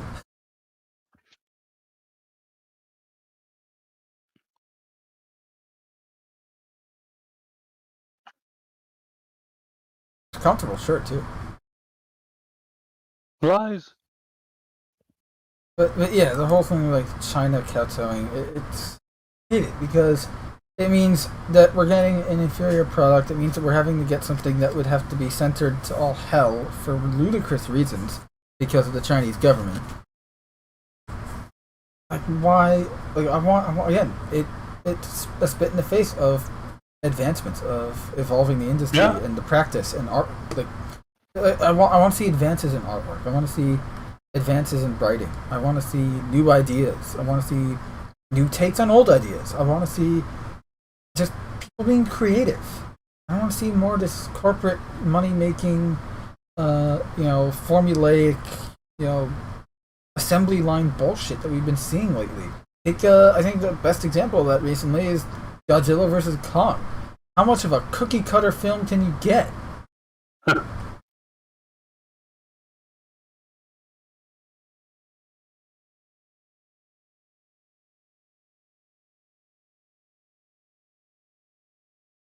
It's definitely gone. For example, like Mulan was Oh literally yeah, like, "Hey, here's this classic tale," and they managed to piss off both the Western and the Chinese audiences with it. It's like, good job, you idiots. yep. And that's just ignoring. Honestly, That's also ignoring the fact that, like, hey, China. Not to get political here, but I do need to bring it up, and that is, China still has concentration camps. Whatever happened to Never Again? oh yeah, absolutely. What happened was we're gonna say after the fact we'll say, and honestly, at that point they did mean it. Most countries did honestly support that. However, now that we're a couple generations after that, although it would be politically inconvenient to do anything about that, or even call it out, or to turn down all these Chinese dollars to talk about how great China is, ah. And it shows them wiping their tears with the dollar bills.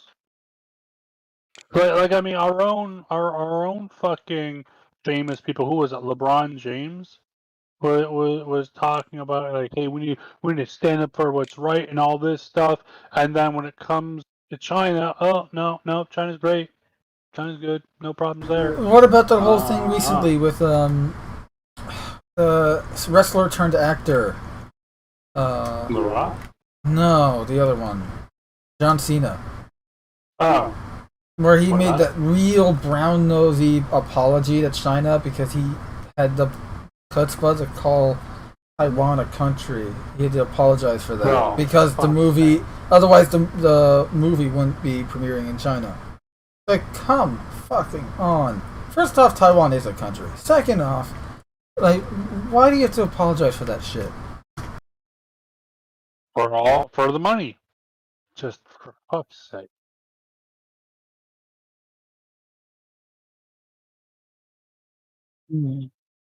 They say.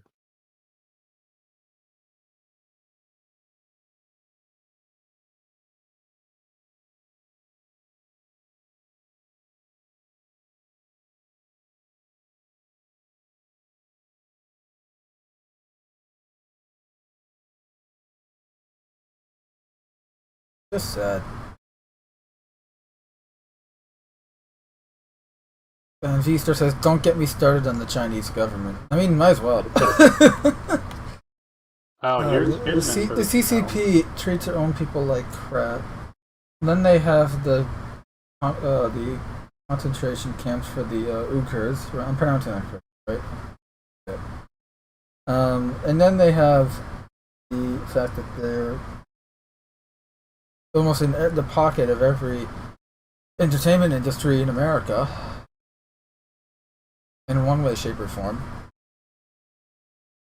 And To the point where Oh. Tencent, a Chinese company that possibly may have ties to the government, Chinese government, I mean, no. Tencent is being investigated by the House Committee of International International Affairs and Finance, something like that. Not the U.S. stuff. U.S. says it's fine. No, this is the U.S. Committee of International I Financial think Investments. I That's think it. that's Canada. But like they're being investigated to see if they qualify as a security risk. I mean, they own several video game companies, including the guys that make Valorant and League of Legends. They have a 41% stock holding in Epic Games. Yeah, which is why I'm still not and will not download the Epic Games launcher. I refuse to download it on my computer. Like, sure, they might already have most of my info, but I don't need to make it fucking easy for them. It's bad enough that Google probably has all the info they'll ever need. Why do I need to give it to? But at least that I'm aware of, they're not giving it to China. I'm pretty sure you guys are giving my info to China.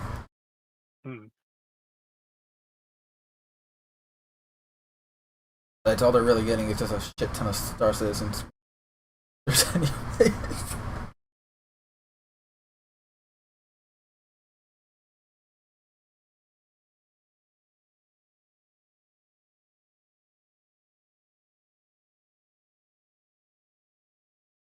What happened to our motto, all things escape?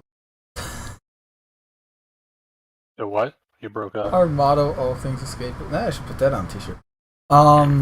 V-Star says, I had the pleasure of working on a federal case regarding Bank of China. Oh boy. I can't imagine that going well.